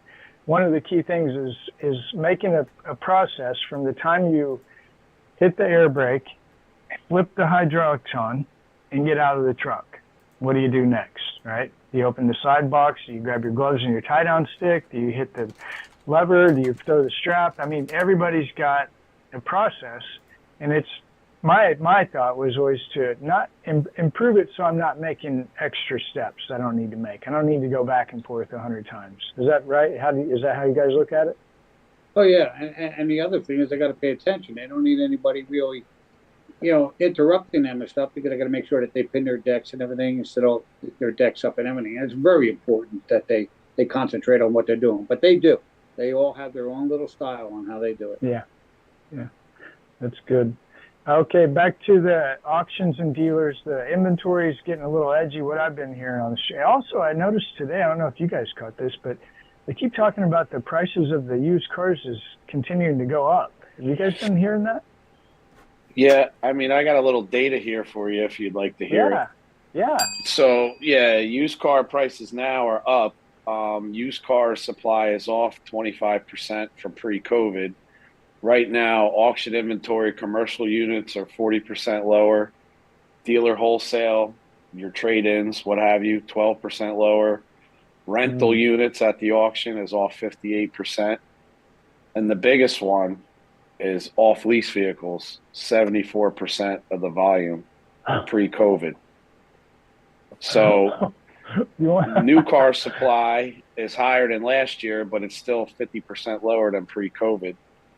And the new car supply issues that we had since COVID is now flipping around and affecting the used car market. I mean, think about 3 years ago, about now is when they shut the country down. How long are leases usually? 3 years. So how long did they not lease cars? And then once the dealers opened back up, they weren't leasing them because everyone was standing in line and ready to buy them. So, I mean, it's had a big effect on COVID, had a big effect on the auto industry, new and used all around.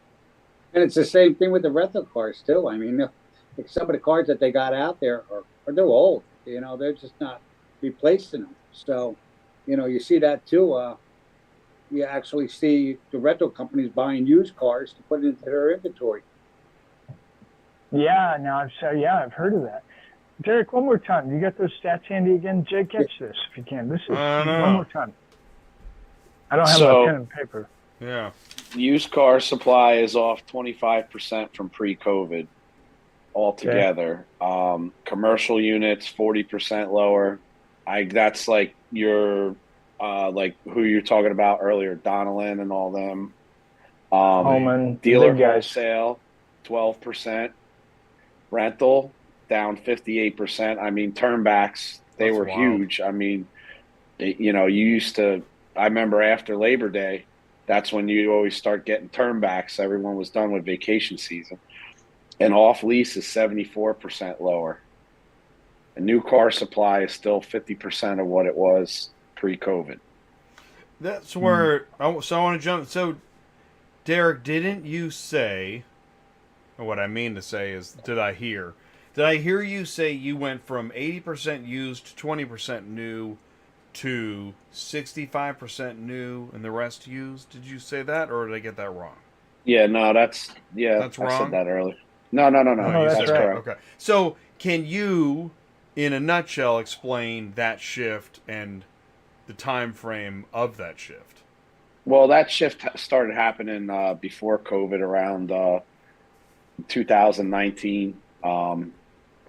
And then since COVID, we've added 3 new car contracts this year. But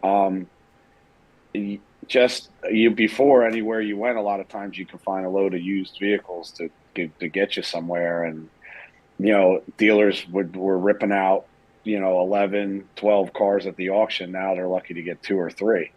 So, we service the Pittsburgh market a lot out of Mannheim Auto Auction. I mean, instead of having straight loads all the time, it's, and 1 or 2 cleanups. I mean, every load's like 3 drops. Well, and I'm going to interrupt everybody for just a second. That's where we got to really work with our driver team, right? Those guys that are always used to one pick, one drop, that's kind of a little different game. Sometimes they can get a little cranky about that, can they? Yeah, well, I mean, even with new cars, sometimes, like I tell the guys, listen, everyone gets their turn in the torture chamber. Everyone gets a cleanup load sometimes. Yeah. You know, you never know when you're walking into it, whether, you know, it's your own freight and you have to move aging units, or if you're subhauling for another carrier, a new car. When you walk in a terminal, a lot of times you don't know what you're getting. Yeah. Perfect. So I would jump in and say, so we talked new versus used and the change in inventory. What about in the equipment, Stinger versus wedge? Have I gone too far by saying wedge? Say the question again. The problem with the wedges are we're not gonna be using them. You're not okay. So you're not using the wedge. So We're even not- if it's Go yeah, ahead. go ahead. No, please you. No, we're not going to use the wedges. It's not what we do. We use stingers, so we make sure that we load those stingers. Are the OEMs and stuff using the stingers? Yeah, I mean the wedges. Yeah, they are. There's guys that are going to go in. Okay. And pick up three Not in vehicles. your fleet though. No. No. Same, right, Derick? No. Same. And this is predominantly, I mean, the wedge. I almost said wedgies. Wedge trailers are outside the fleet. They're in use out there. Might they be used by a sub hauler that's working to help move it within your capacity, or no? Is that just not? Well, like I equipment? said before, when we dispatch a single unit or 2 units on central Then dispatch, it's used. I mean, we don't know if it's going on a 7-car or a wedge, a 5-car Sun Country, a Stinger that needs a couple units to fill out a load going somewhere. You don't really know. So do you worry about that? I know you said that story earlier. Do you worry about that? I don't know. I want to know. Because I'm going to ask even a harder question here in a minute. So I think, I do. people want to know this stuff. They want to know, you know? I think that a lot of your guys that are starting this business are starting with a wedge or something. You know, they're moving up in the towing company, they're going into a wedge, and then from there, I think a lot of them end up going into a 10-car. And when a sub hauler's using a wedge, do you do an extra level of vetting? Hey, can I see the equipment? That kind of thing? Oh yeah, we do. I do. I walk Right, out there and we go. look at the equipment. If it doesn't look safe to me, I'm not giving them my car. And that's reasonable, right? Right. Yeah. I mean, we have said to them, you know, look, I'm not giving you this car, you know, because it's going to come back to make us look bad. And so my point is, a sub hauler, new transportation owner operator should expect to show pictures of the equipment and be ready for this extra level of vetting, right? Should be, yeah. Okay, well, and that's fair. There's nothing wrong with that. So that's Yes. my point. That's where I'm trying to help. Rather Right. than just play the, Stinger versus wedge angle, what should an upcoming wedge know to play in a higher arena? I think a lot of it is Thank you. education and I would say laziness too, because I can't tell you how many wedges I've seen flipped over turning into Manheim Auto Auction. I've never seen a Stinger, a 7-car, a 5-car Sun Country flipped over. But the guys that know what they're doing, if they have a heavy unit and there's only one on the load, they move it to the back or they put it on the back and then switch their load. The problem is when you get guys that aren't really experienced and they have one unit all the way on the front of the trailer and they go whip it in, making a turn, whether it's on the freeway entrance or exit or turn it into an auction, they're on their side. I mean, we must see one every month flipped over, turning in just in the Manheim Auto Auction, and the speed limit on the road to go in there is 25 miles an hour. So, I mean, I think if they're operated correctly, there's no problem with it. But, there's also other things that come into play, like, they have electric brakes, right? I mean, electric brakes they're not as easy to maintain or guys, they wear out a lot quicker than, air brakes. I mean, that play, and, guys are overloading them too. I mean, they have a 5-car trailer and they're putting 5 heavy SUVs, like say BMW X5s, Range Rovers, Tesla car weighs how much, and you're trying to stop it with an F-350. I mean, that's not going to work. And I gotta go ahead. We've John. been seeing that a lot, Guy. We've been seeing that a lot in our area here, where New Jersey finally started cracking down on the wedges, because the truck and trailer is basically under CDL. But what these guys are doing, they're loading them up. They're going over 26,000 pounds, and now you need a CDL. I was just gonna say, when they say non-CDL, what do you think? It's supposed to be anything under 26,000, and to us, when you load them up, you start putting a couple of pickups and stuff on it. We know that the weight's going to be over on these, So there's where the problem comes in, because now they're starting to, impound these trucks, because they're catching on too. They're saying, no, these guys think that they're beating the CDL, but deep down inside, they're not, because they're running overweight. Right, and then think about how much heavier cars have gotten in the last 15 years. Yeah. Jay, this is a good spot. That email, the clip you pulled up there? CEVT, the coalition, is that what you're talking about? No, the Enterprise, the train American smashing Freight, into the trailer. No, the trailer guy. The Dodge 5500 in the Wally Mo. Oh, the equipment question? Yeah, you got that? Sure. Yeah, let's bring that Show up. that. Okay, I'm not going to say anything. I already talked to this guy, but I want John and Derick to read this, and then I want to watch their faces. So where'd I go? I got to come back. Hang on. Okay, here we go. Okay. Can you guys read that? Yeah. All right. I mean, you had something up before. Somebody asked about that Freightliner, white Freightliner. That would be a good vehicle to pull a 5 or 6 car trailer. Mm-hmm. That's what I'm saying. But here's okay. You guys see this? I see. Yeah. New Ram. Go ahead, John. But you know right away, 6 vehicles. There's no way it's going to be under CDL. All right. And the other thing that happens with a 5500, and I try to explain this to anybody that gets a wedge. I say to them, look, it's exactly what Derick just said. Go out and buy a small tractor. If you're going to spend that type of money, do that, because you're going to get the Ram. You're probably going to have a lot lower payments, but you're going to have 5 years of payments, 6 years of payments. Some guys are going 7 years, but they're wearing the truck out in 2 years. So now they're stuck with a truck, okay, that they can't use, but they still have payments for another 4 years. Well, if they make it, though, because I'm listening to Derick talk about a 1 truck and a trailer with a car on. This is 6. This is ridiculous. I'm like, so I asked the guy, and I'm not trying to throw anybody. Jay, go ahead and take that off. Sorry. We won't use any names. But I said, did you talk to somebody, and did they tell you that, here's what I said. Did you tell them that you're going to put a 5500 in front of this 6-car trailer? Yeah. What'd they say? That's what I asked. What'd they say? What did they say? He didn't. They said sure it'll work because they want to sell it to them. They want to sell it. Yeah. I'm like, oh my gosh! Now that is a big problem. If you've got somebody, I told the guy 100 times. I said I could have missed something here, and I still could be, but based on what I just saw, a 6-car hauler be in front of it, a 5500 Ram. Are you kidding me? That is not. I'm the most dangerous person I know, and I would not do that. Right? Would anybody do that?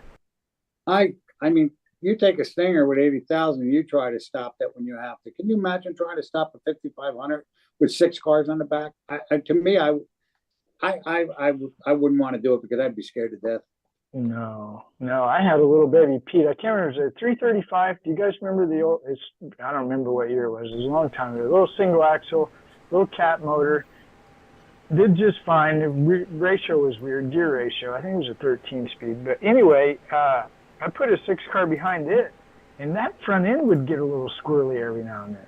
You know what I'm saying? I'm like, there's no way this 55. I just can't believe it. But anyway, thanks, guys. That made me feel better because I always thought, boy, I'm a real jerk. Because I told the guy, I'm like, man, if you do that, And so I want to say, so this is where I just wrote, this is what full auto transport transparency looks like.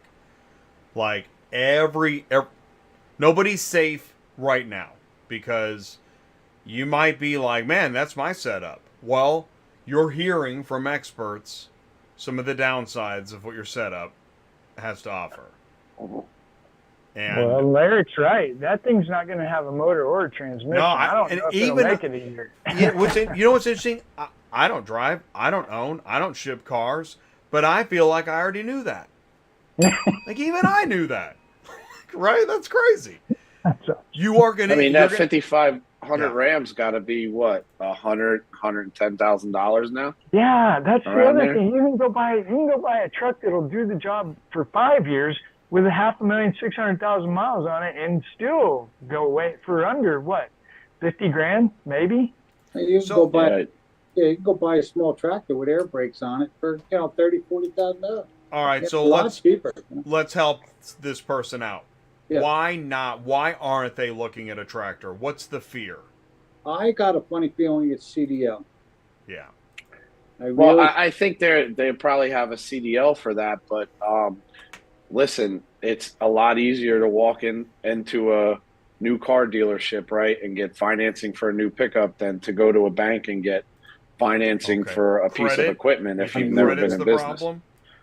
No, it's That's not probably a credit. big thing. It's part of it, but the weird part where it gets tricky, and this never made sense to me. Guys call all the time. It happened to me when I first got going.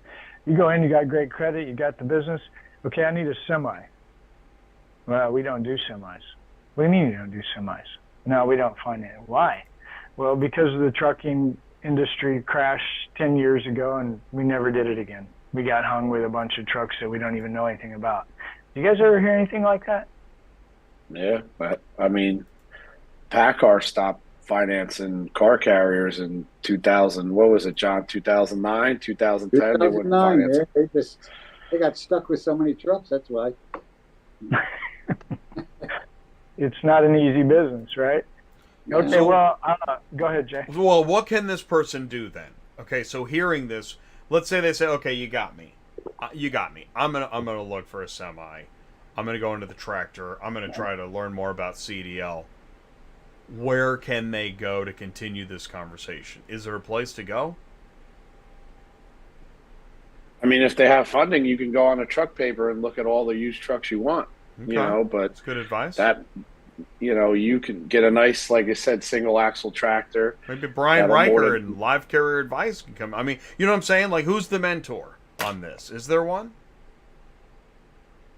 No. Well, I guess Brian, in a way, is because he knows what the laws are. But we, from being in the business, we know what they are, and we know what we go through. So,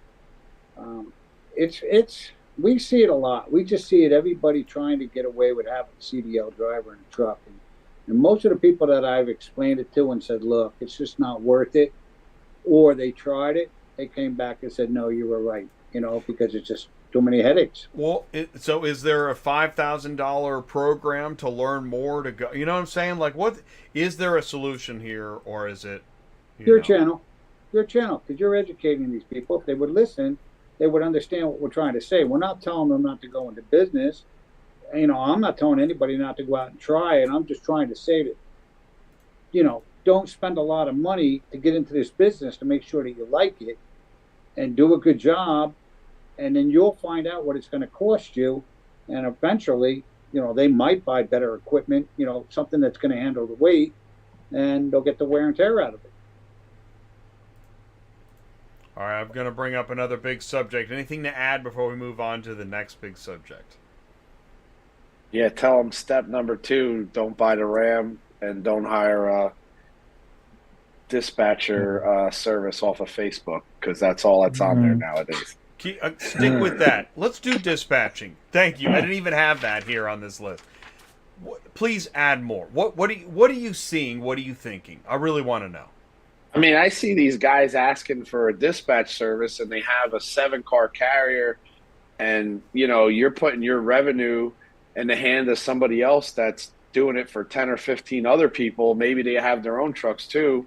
So how are you getting first pick of what? I mean, if you can't load your truck, know your routes, establish a route, I mean, you're giving away, I don't know, they want what, 5, 7? I seen some of them 10% they want for that. I mean, that's all your profit. So, get your route that you feel comfortable in, or you feel you can make money, and run that route. Because I mean, if you can't book your own cars and figure out if you're going to make money doing that, you really don't have any business owning a truck to begin with. That's how I feel. I mean, like I said, that's what your Ty profits says. Go right out the window. Ty's been hammering me with that for years, John. Ty says it all the time. We hear it all the time. You got to go out. You got to find out where your work is, and you got to make sure it's there. It's the same thing. I'm on my guys every day. Check out this guy, do this guy, and you always have to fill the spots. That was a really good one. Makes me want to ask, all right, so when you have extra loads that you need brokered out, what do you do with them? How do you, where do you put them so that people know about them? So, I mean, a lot of if we have full loads or loads in areas that we know people run, like we have relationships with people for years. We have a email we send out to like 50 carriers, singles and one-offs, 2 units. I mean, we always post them on Central.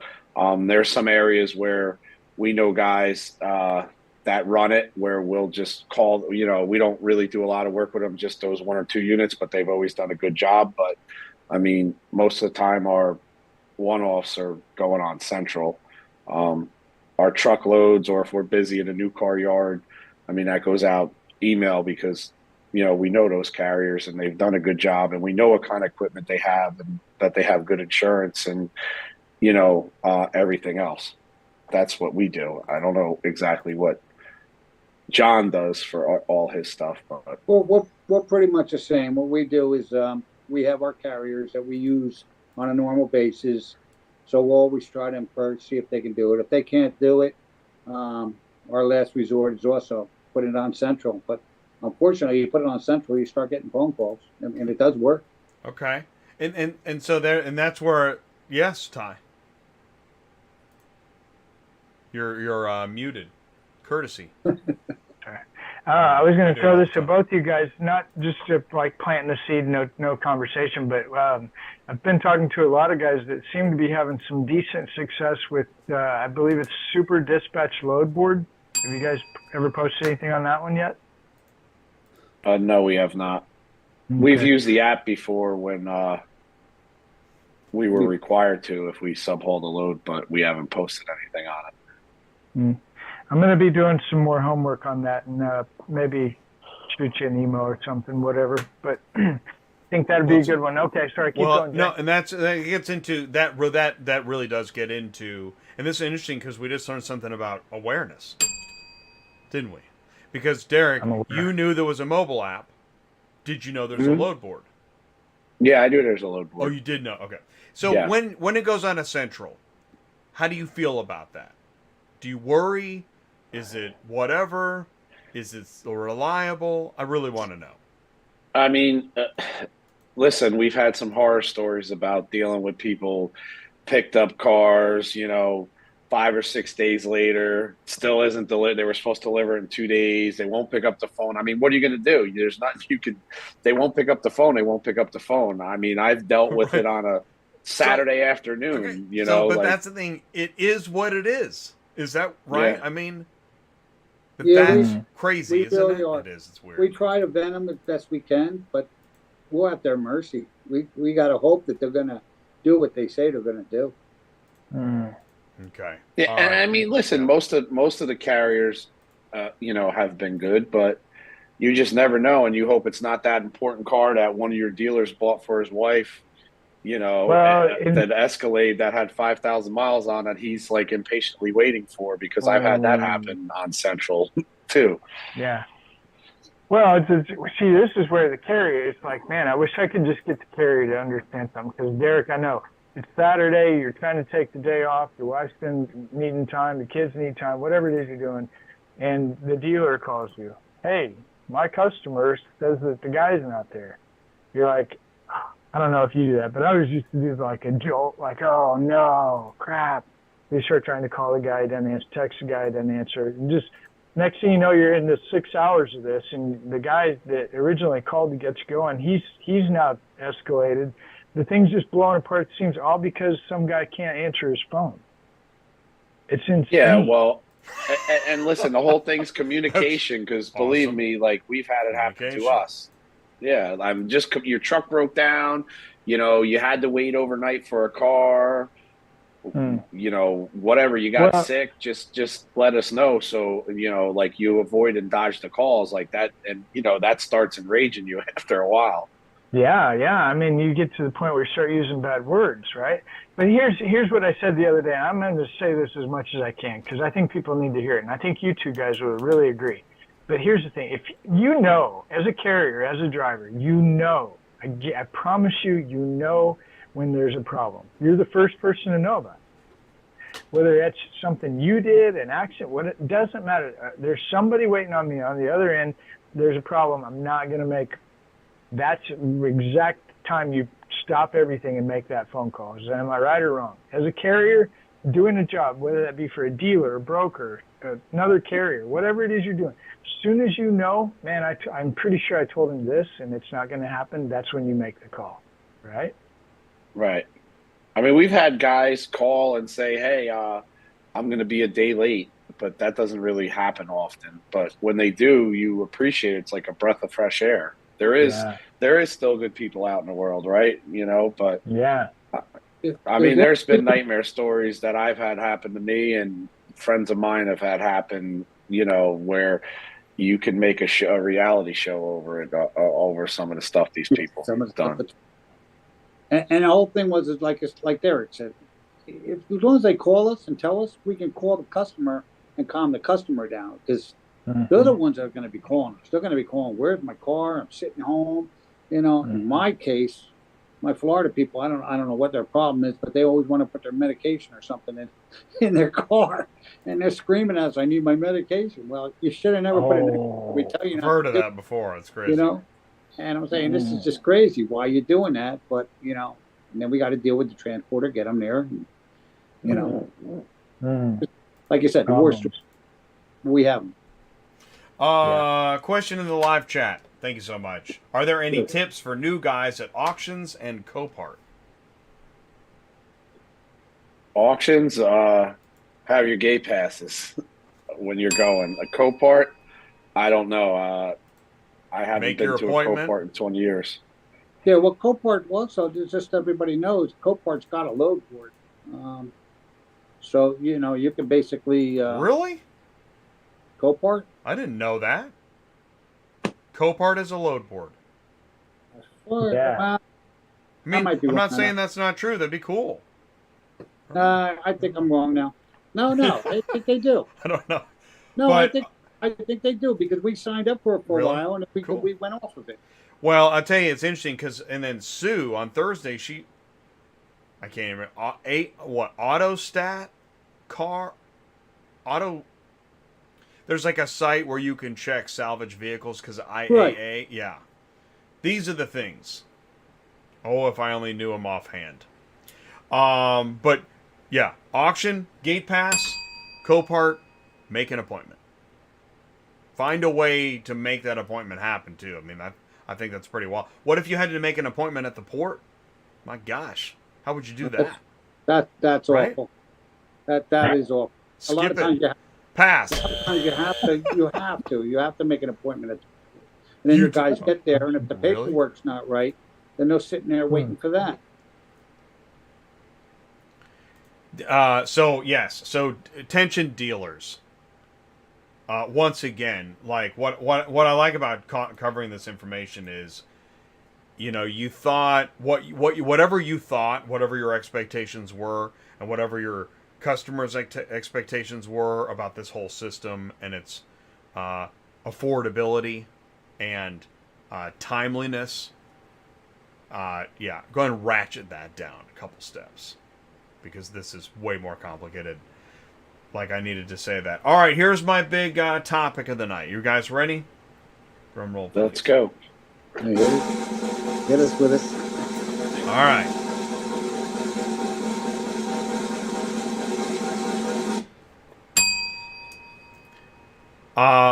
Brokers that don't have assets are doing a great job of getting business.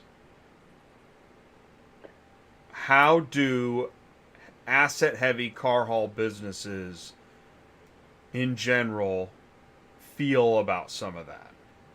Is everything cool? I think a lot of technology has to do with it, you know, paying for Google leads, stuff like that.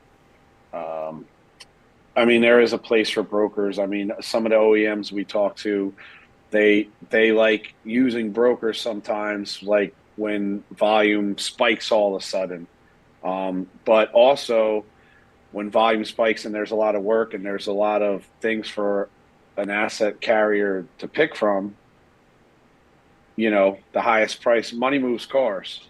So a lot of times it gets into a war with brokers and carriers that have the same work too. The carriers will end up paying more money. So it's a double-edged sword. I mean, there's definitely a place for them in this business. Of course, you can't move everything.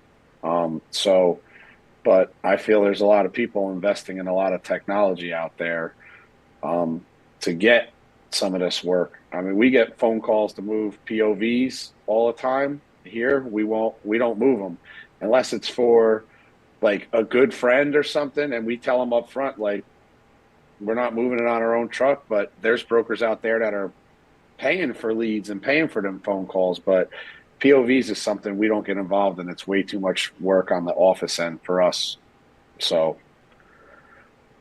I agree with what Derick's saying. They got to get the leads. I mean, that's the only way the broker's going to make the money, or they got salesmen out there hitting the dealerships.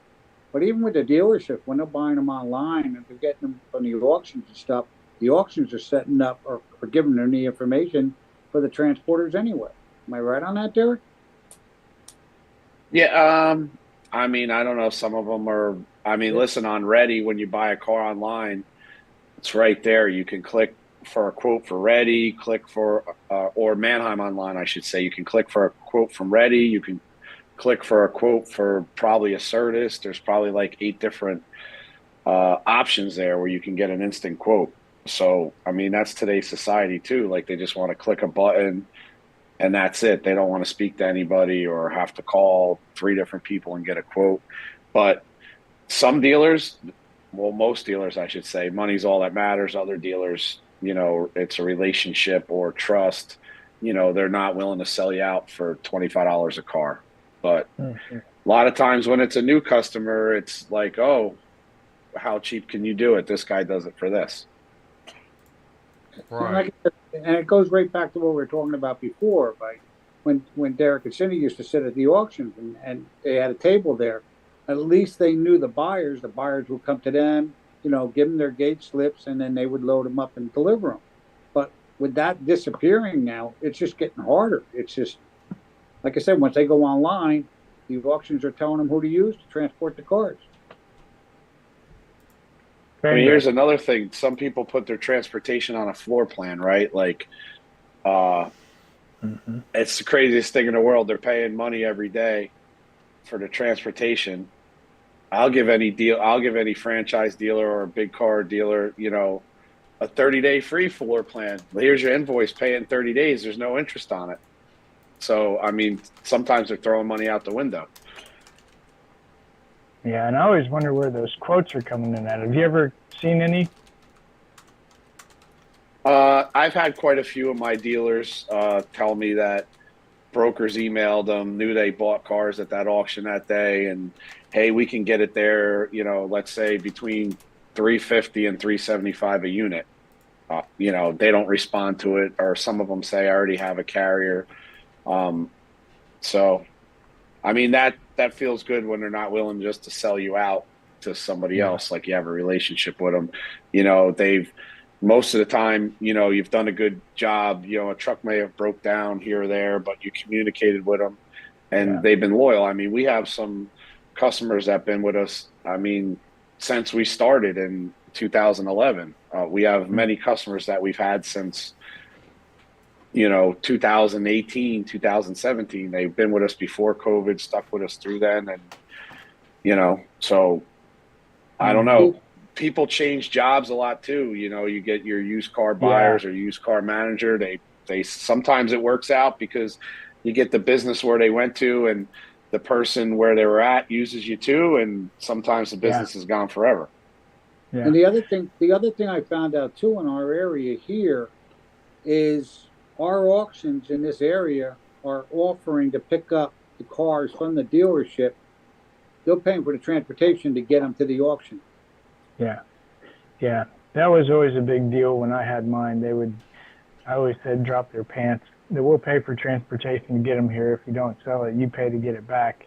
So then or the transport guy, he goes to the auction, gets the receivable from them, which I didn't mind that actually. A lot of times I kind of actually liked it. But one of the things, Jay, back to your broker question that I struggled with, I'm curious to know if you guys have struggled with this. When you own your own trucks, you control, when I had my trucks, I controlled time, right? And now, you know what I mean. That's kind of a stupid statement, but I knew where everybody was. I knew about when they were going to get there. So I never went and solicited business that I knew I couldn't service. So when I became a broker, it was just get rid of the stuff that I'm not going to touch. But as I've got out of the trucks, I'm hanging out in the conferences with broker companies, and I listen to them, talk to them. They're selling machines. I mean, those guys can sell like crazy, and they get cars like crazy. Mm-hmm. Unreal. And I'm thinking, okay, but the problem that I've got because I've owned trucks is good luck getting that delivered. It's going to come back and bite you every time. That was what was always kind of my hesitancy about really going out, because I like sales. I'm into sales. I can go get more cars, but I never wanted to go get more cars and build a big brokerage company because I was always so worried about my name and my reputation, my ETAs. Does that make sense? Right. Yeah, so I didn't really have any desire to blow it up. I like what you're saying. I mean, do they have a conscience? That's what I guess what I'm really getting at. How much do they really care about the ETA, I guess is what I'm saying. Well, we're trying to build relationships with customers and keep them long term. Sometimes, a broker will throw a number out, and then if the cars don't get there when you said they were going to get there, so what? They don't use you again. I mean, in the lanes that we move freight, like we're always running those lanes, and there's only so many dealers that buy cars versus a broker that's getting cars all over the United States. I mean, we don't move cars from Seattle to San Francisco, so like we don't ever look for work there. But I mean, we want to keep a long-term relationship where I'm sure they do too. They want to make money off of them long-term, but if they drop the ball the first or second time, oh well, they still made some money on the cars and they'll move on to the next one. Mm-hmm. There it is. Oh well. But yeah. This is it's a pretty relevant topic, especially when, owner operators feel, start to develop real feelings towards or against different brokers, right? But they don't, you don't hear it as much toward an asset company. And at the same time, I see the same thing that Ty sees. Man, the go-getter sales of the broker seems to be far and above what the asset company is doing. And I'm wondering are there thoughts about that behind closed doors? And we've seen some asset companies go and compete at the conferences, but it's not that many. But you've noticed it. We all noticed it. They got money. They got money behind them. And like I said, with all the advertising and all the shows they're going to, they're not cheap. No. And that's what it is. It's a machine. For me, there's one thing that annoys me about brokers. If you move a load of cars for them in a lane and they've moved these cars for, 2 years, let's say you moved a couple loads for them and then 2 weeks later it's slow in that lane, or they know there's something hot on the other end of that lane that everyone, and you've already done the load and you've done a good job for them, and they call you and they say, hey, we got, 2 loads going here, and you figure, send them over. You think it's going to be the price you did them for 2 weeks ago.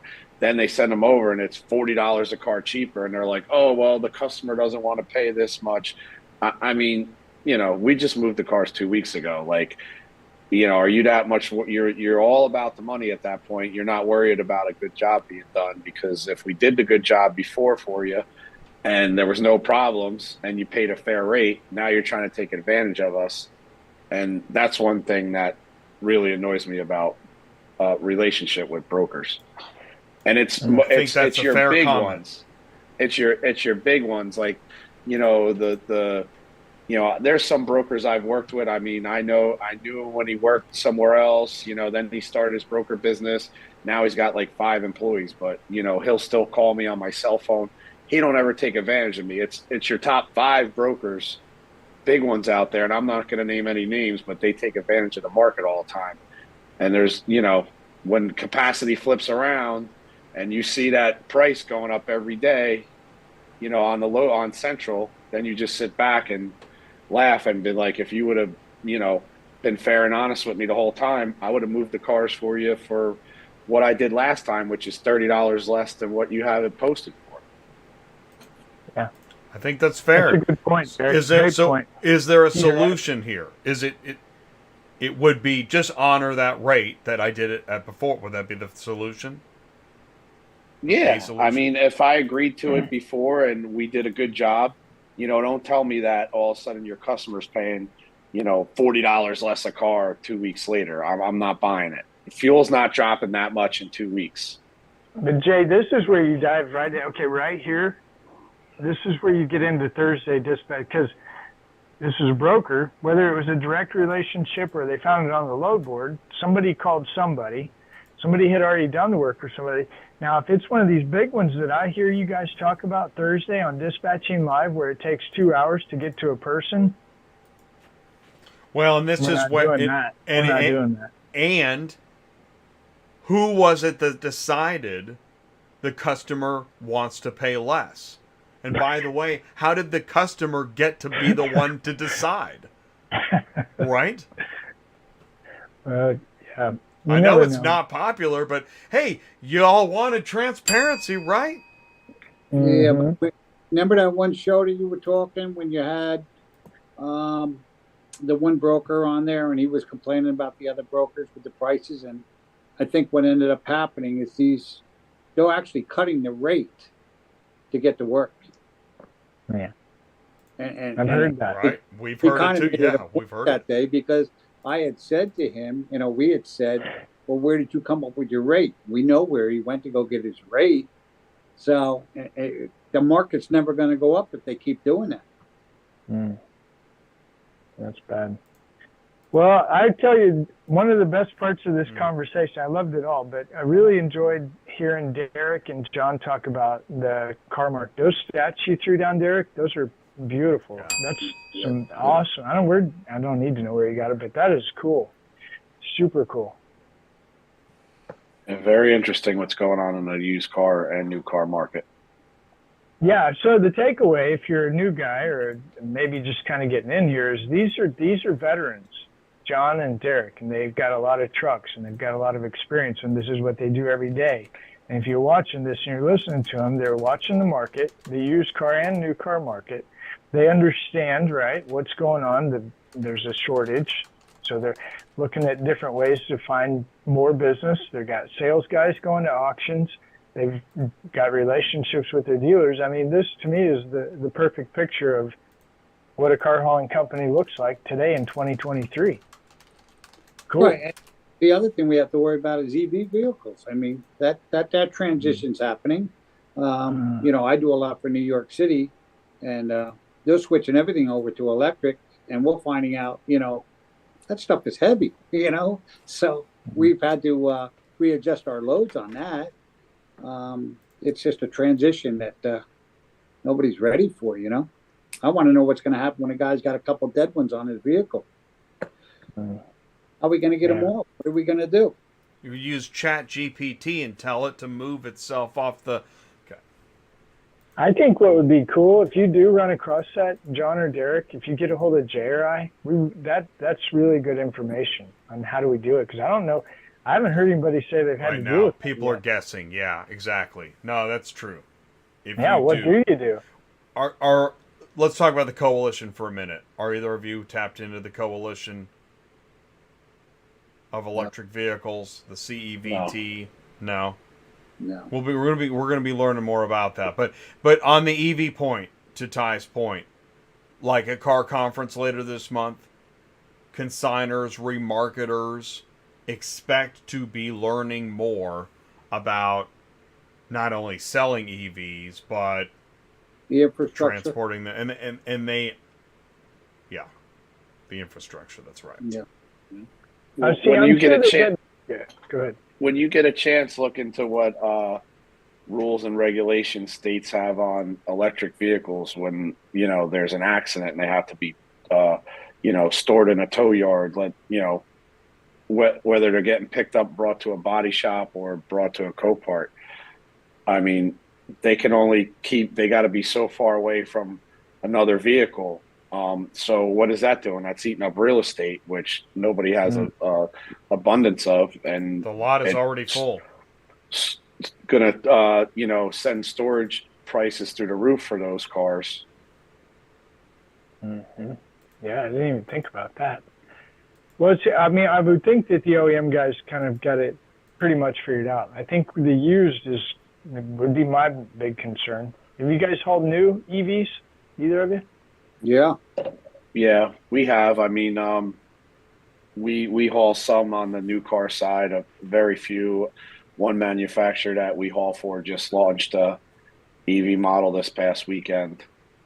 So we haven't had issues on the new car side with them not starting or whatever. I mean, we used to haul for Tesla when they were new back 4 or 5 years ago, and drivers had a lot of issues with them.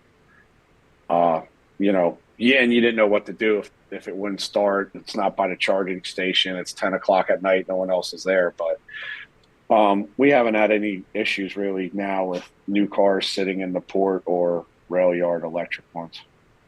That's right. You're up by the port. I forgot about that. That's good to hear. Yeah, that is good. Guys, I'll tell you that. Go ahead, John. Yeah, we just got New York City with the Chevy Volts. We just got an order for 300. So my son's taking them in every day. Wow, that's awesome. Good job.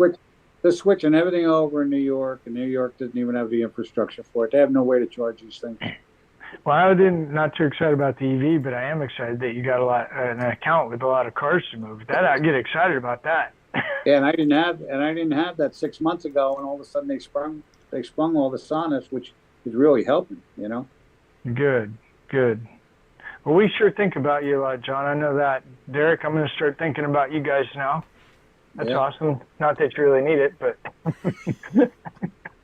nice to hang out. You just made Derick's day. Wow, Ty's thinking about me? Every little bit helps. Yeah, that's right. No, it is weird how many people we know. Just in the live chat and different conversations we have, I'll be standing there doing nothing. I say, oh, John, I wonder what John's doing. Where'd that come from? Well, at least you know how to pick up the phone and make a phone call.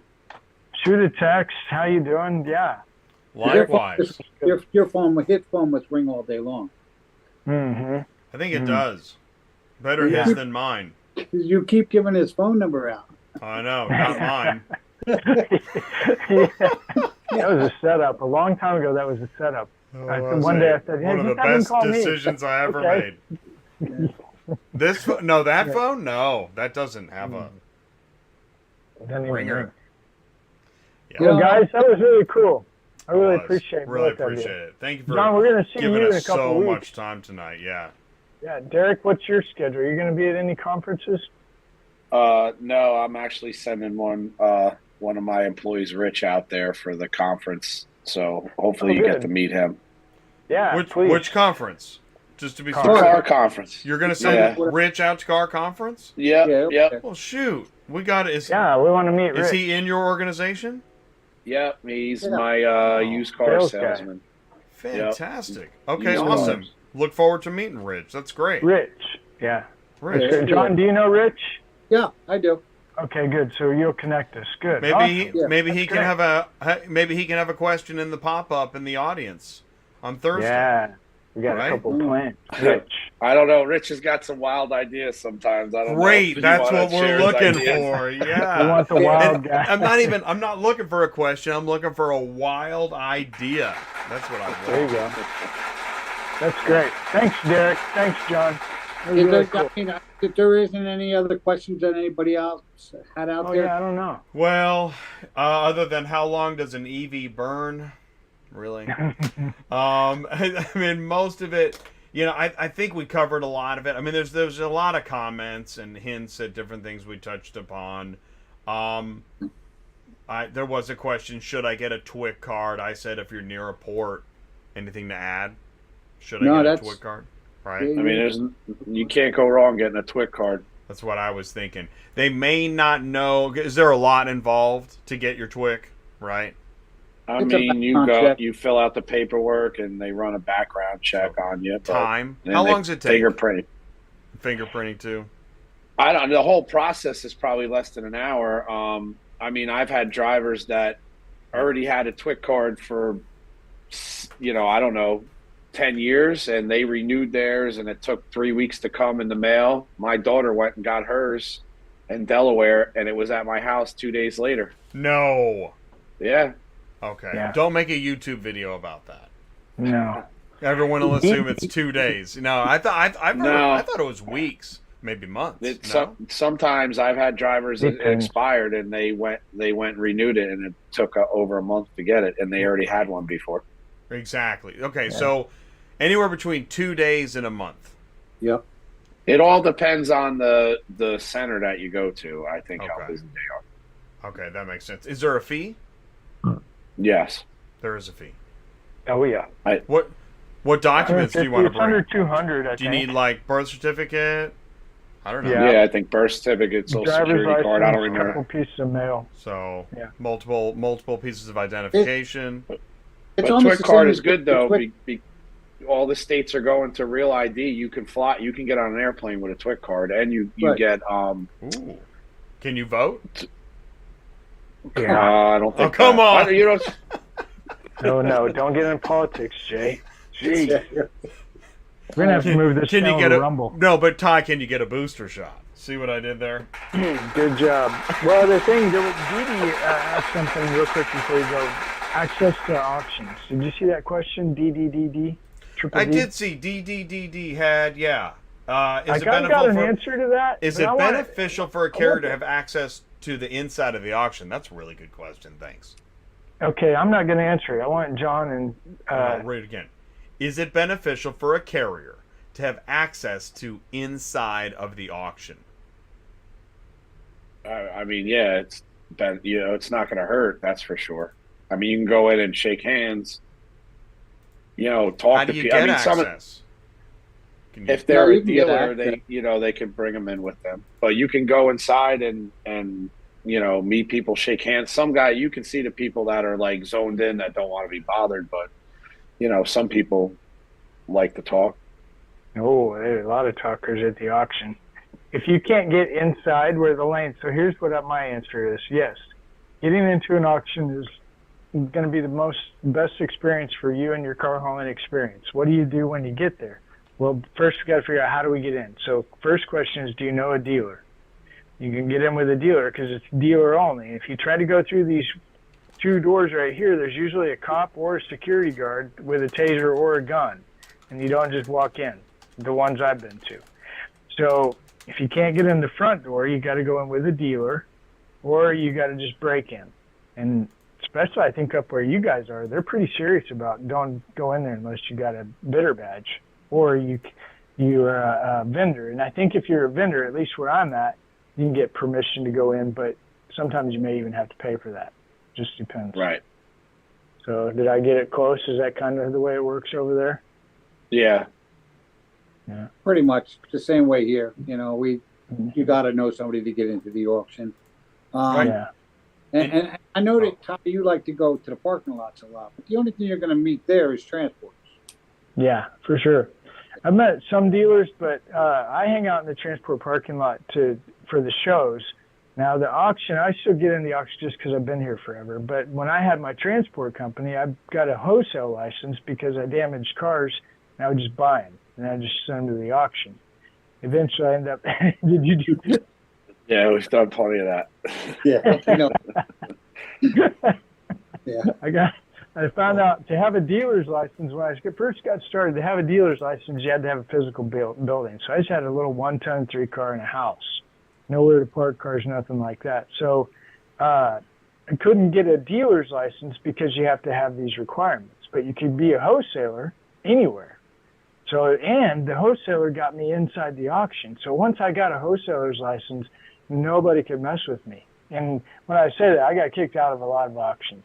Part of the reason I got kicked out of auctions was because I took a lot of auction transport business because I would get it delivered next day.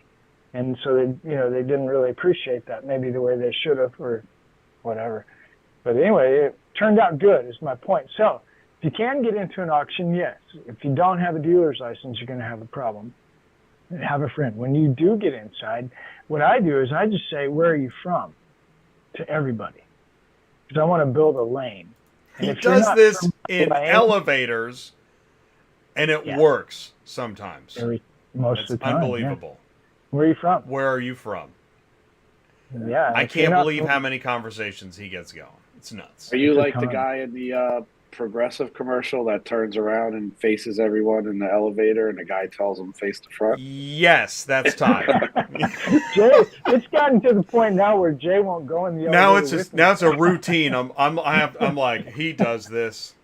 Just tell him where you're from. Tell him where you're from. Yeah, it's awkward, but met a lot of people doing that. I mean, crazy. How many people? It's a captive audience. But no, I say in lane. That goes back. Derick, you use the word route. I think you use the word route. I use the word lane. I think they mean the same thing. Are we talking the same language?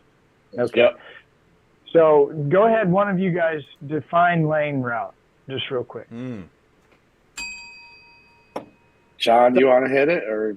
Mine's up and down the East Coast, so I'll basically go from there, and then we'll go out to South Carolina, North Carolina, Texas once in a while, and then back down to Florida, back up to Jersey. That's my lane. Mm-hmm. Derick? So, you don't have to tell your lane. I'm looking for what is a lane. Right. What is a route? What is a lane? I mean, established lane is, listen, when I started, I ran a lot of New Jersey and PA to Nashville and Atlanta. That's pretty much all I did. 1 truck, 2 trucks, 3 trucks, 5 trucks. I didn't really do any local work. That's all I did was bar stuff. And then I established a lot of relationships and, freight lanes, other people I subhaul with got to know me. I mean, that's the name of the game is you get people to call you before anyone else. I mean, after that, we've established, second lane we started doing was New Jersey and PA out to like Ohio and Pittsburgh. I mean, at the time I had probably 15 trucks and maybe once a month we'd send a truck out to Ohio. But then we started, running it. I mean, you get a lane that you run, you get to know where the cars come out of, where they go. Mm-hmm. I mean, you might go 800 miles in a lane and then your back haul, you'll haul units 300 miles and then, pick up more cars going 400. You might learn that. It's all about if you repetition and do the same thing, you'll get to learn the lane and, know what's a good paying unit or load and go from there.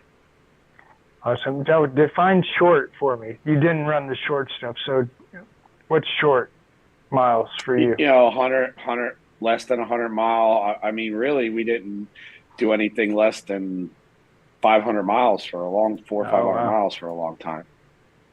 I mean, now we have local business in Baltimore Port. We service Maryland. I mean, South Jersey. I mean, John runs a lot of New Jersey to Mannheim. You know, that's 150, 180 miles. Yeah, I would say it's anything that gets you back home. You know, that a day trip is a short haul. You know, A day trip. Okay, that's a nice way to put it. Mannheim for me out and back is 7 hours. You know, so Round trip. round trip. Yeah, Okay, not bad. Not bad at all. That includes load, unload. yeah. It depends on Yeah. the driver. That's right. That's right. Okay, yeah. Yeah. I'm with you now. Yeah. That's kind of about my deal. About a trip a day, unless you got lucky like I did and didn't have ELD. And there's certain days I can go to New York City and it takes me all day. So. New York is a whole nother show. You're talking to Ron up there, talking to you guys. I was like, man, I'm glad I don't live up there. No thanks, I'll pass. You know, that's good stuff, guys. Thanks a lot. I just want to read this. DDD says, I'm going to become a dealer. And check this out, Ty. William Damsky. Good question. Any benefits for a carrier to get car certified? I believe it would benefit you. I do believe that. Right. Beyond that, this is interesting. It can help your business. Because, as we get further integrated with IARA, and I mean, like, right, we're in touch with several folks at IARA. Actually, next Tuesday night, action-packed panel with IARA folks. We'll be talking about car certification. So right now the answer is for you. Can we turn that into a bigger prospect in the future? I don't know. Because car certification contains a module which has ramped up its education about transportation. So you'd think there's an opportunity there. Well, Derick said it, and we were talking about wedges and load boards and stuff, and Derick said, I thought I heard Derick say knowledge, right? Correct. I'll work with anybody. If you got a half ton and a dolly behind you, I'll work with you. We want to be safe, and we want you to come out alive, financially, emotionally, spiritually, however you want to put it. This is not an easy business, okay? It's not. And what I'm saying is the knowledge for this car certification, the more you understand about this ecosystem that Jay's always talking about, the better your chances of surviving there. So where do you think they're going to go with this car certification? Where do you think they're going to use it? Nowhere, except in their own business. Yeah. I mean, you could go work at an auction if you wanted to. I was going to say within the auctions. I just think the one that I like the most, sorry to interrupt you, is the Auction Academy. Have you guys heard of Auction Academy? Now I would push Auction Academy because they teach you everything and stuff I don't even know about in the auction. Crazy stuff. Right, because to get to that executive level within the auction. But what's important is that they're thinking of how to elevate folks in their vertical. And that's one of the things that I keep wanting to know more about, how we can match that. You guys don't see really a need for it? I mean, that's cool. I'm just curious. The car, I don't think there's anything you're going to do with either one of them that you're going to go maybe work at an auction, make money. But I just think I can sit on the phone. This happens. I get a call, Ty, I want to schedule an appointment. I want to pay you money. I want to know about this business. Okay. I'll schedule an appointment. We'll talk. I'll tell you everything I know. It would just be like Derick and John sitting here telling you everything you know. You're only going to catch this much of it, and you'll forget it when the Zoom meeting's over, right? And that's just what I think. Maybe I'm wrong. There are certain people that pick up what we talk about and can run with it. But as a whole, there's so many moving parts. You start talking about wholesale. What's wholesale? Where do you find the wholesale? Where do the wholesale go? What do dealers do with it? Just keep going. So I see some benefit. Well, all industries have ongoing education. Well, Not all of them. Right, there you go. Not Not all of them. Yeah, car hauling is every day education. Yeah, we've tried it. Yeah. I mean, they were one of the associations I was involved in was going to try to certify drivers, but it just never went. And the whole thing was That's a big project. I think if anything, if the guy was certified and he went to a class and got certified, that the only thing it might have done was give the driver more money at this point, or at the same time, we might have got more work out of it if we had certified drivers, but they never got it to go. Well, and I know some of the pitfalls are you dump a bunch of time and money into somebody, and then they go somewhere else, right? Yeah, I mean, they had a whole training school set up in Florida with carrier donated a couple trucks, and there was a bunch of cars there, and they had classroom. It was kind of like an existing structure where they already taught people how to run heavy equipment and all that. And we visited. It was a beautiful facility. I used to get resumes from them. At the time I only had 15 trucks, but I mean, it was a good idea. It just never, they shut it down after, I think, 2 years, John, a year and a half. Yeah. They couldn't get people to participate. Maybe it had too much overhead the way it was structured. Yeah. Yeah. I mean, but they started with classroom first and taught them, all the safe ways to load so you don't get hurt and putting loads on and off the truck, but it was a shame because I thought it was really going to be something and never materialized. Yeah. They tried. Some of the big carriers tried to make it happen, and it didn't happen. It's not to say it might not happen again, but I think what we've learned too is that training now takes place inside of the business that you've been hired to work at. Is that? Yes. Right. Yeah. Yeah. Definitely. And that makes sense. Got to protect your investment. I mean, some carriers I heard if they train drivers, industry standards to start at 25%, right? If you do things correctly and pay drivers, you don't pay them 1099 and you give them benefits and everything else. Other carriers have told me, they told the guy, listen, we're going to pay you 22%. And after you're here for a year, if you stay here for the year, we'll turn around and cash in for that other 3%. So it gives them an incentive to stay instead of staying there for like 5 months and, trying to jump to the next best thing.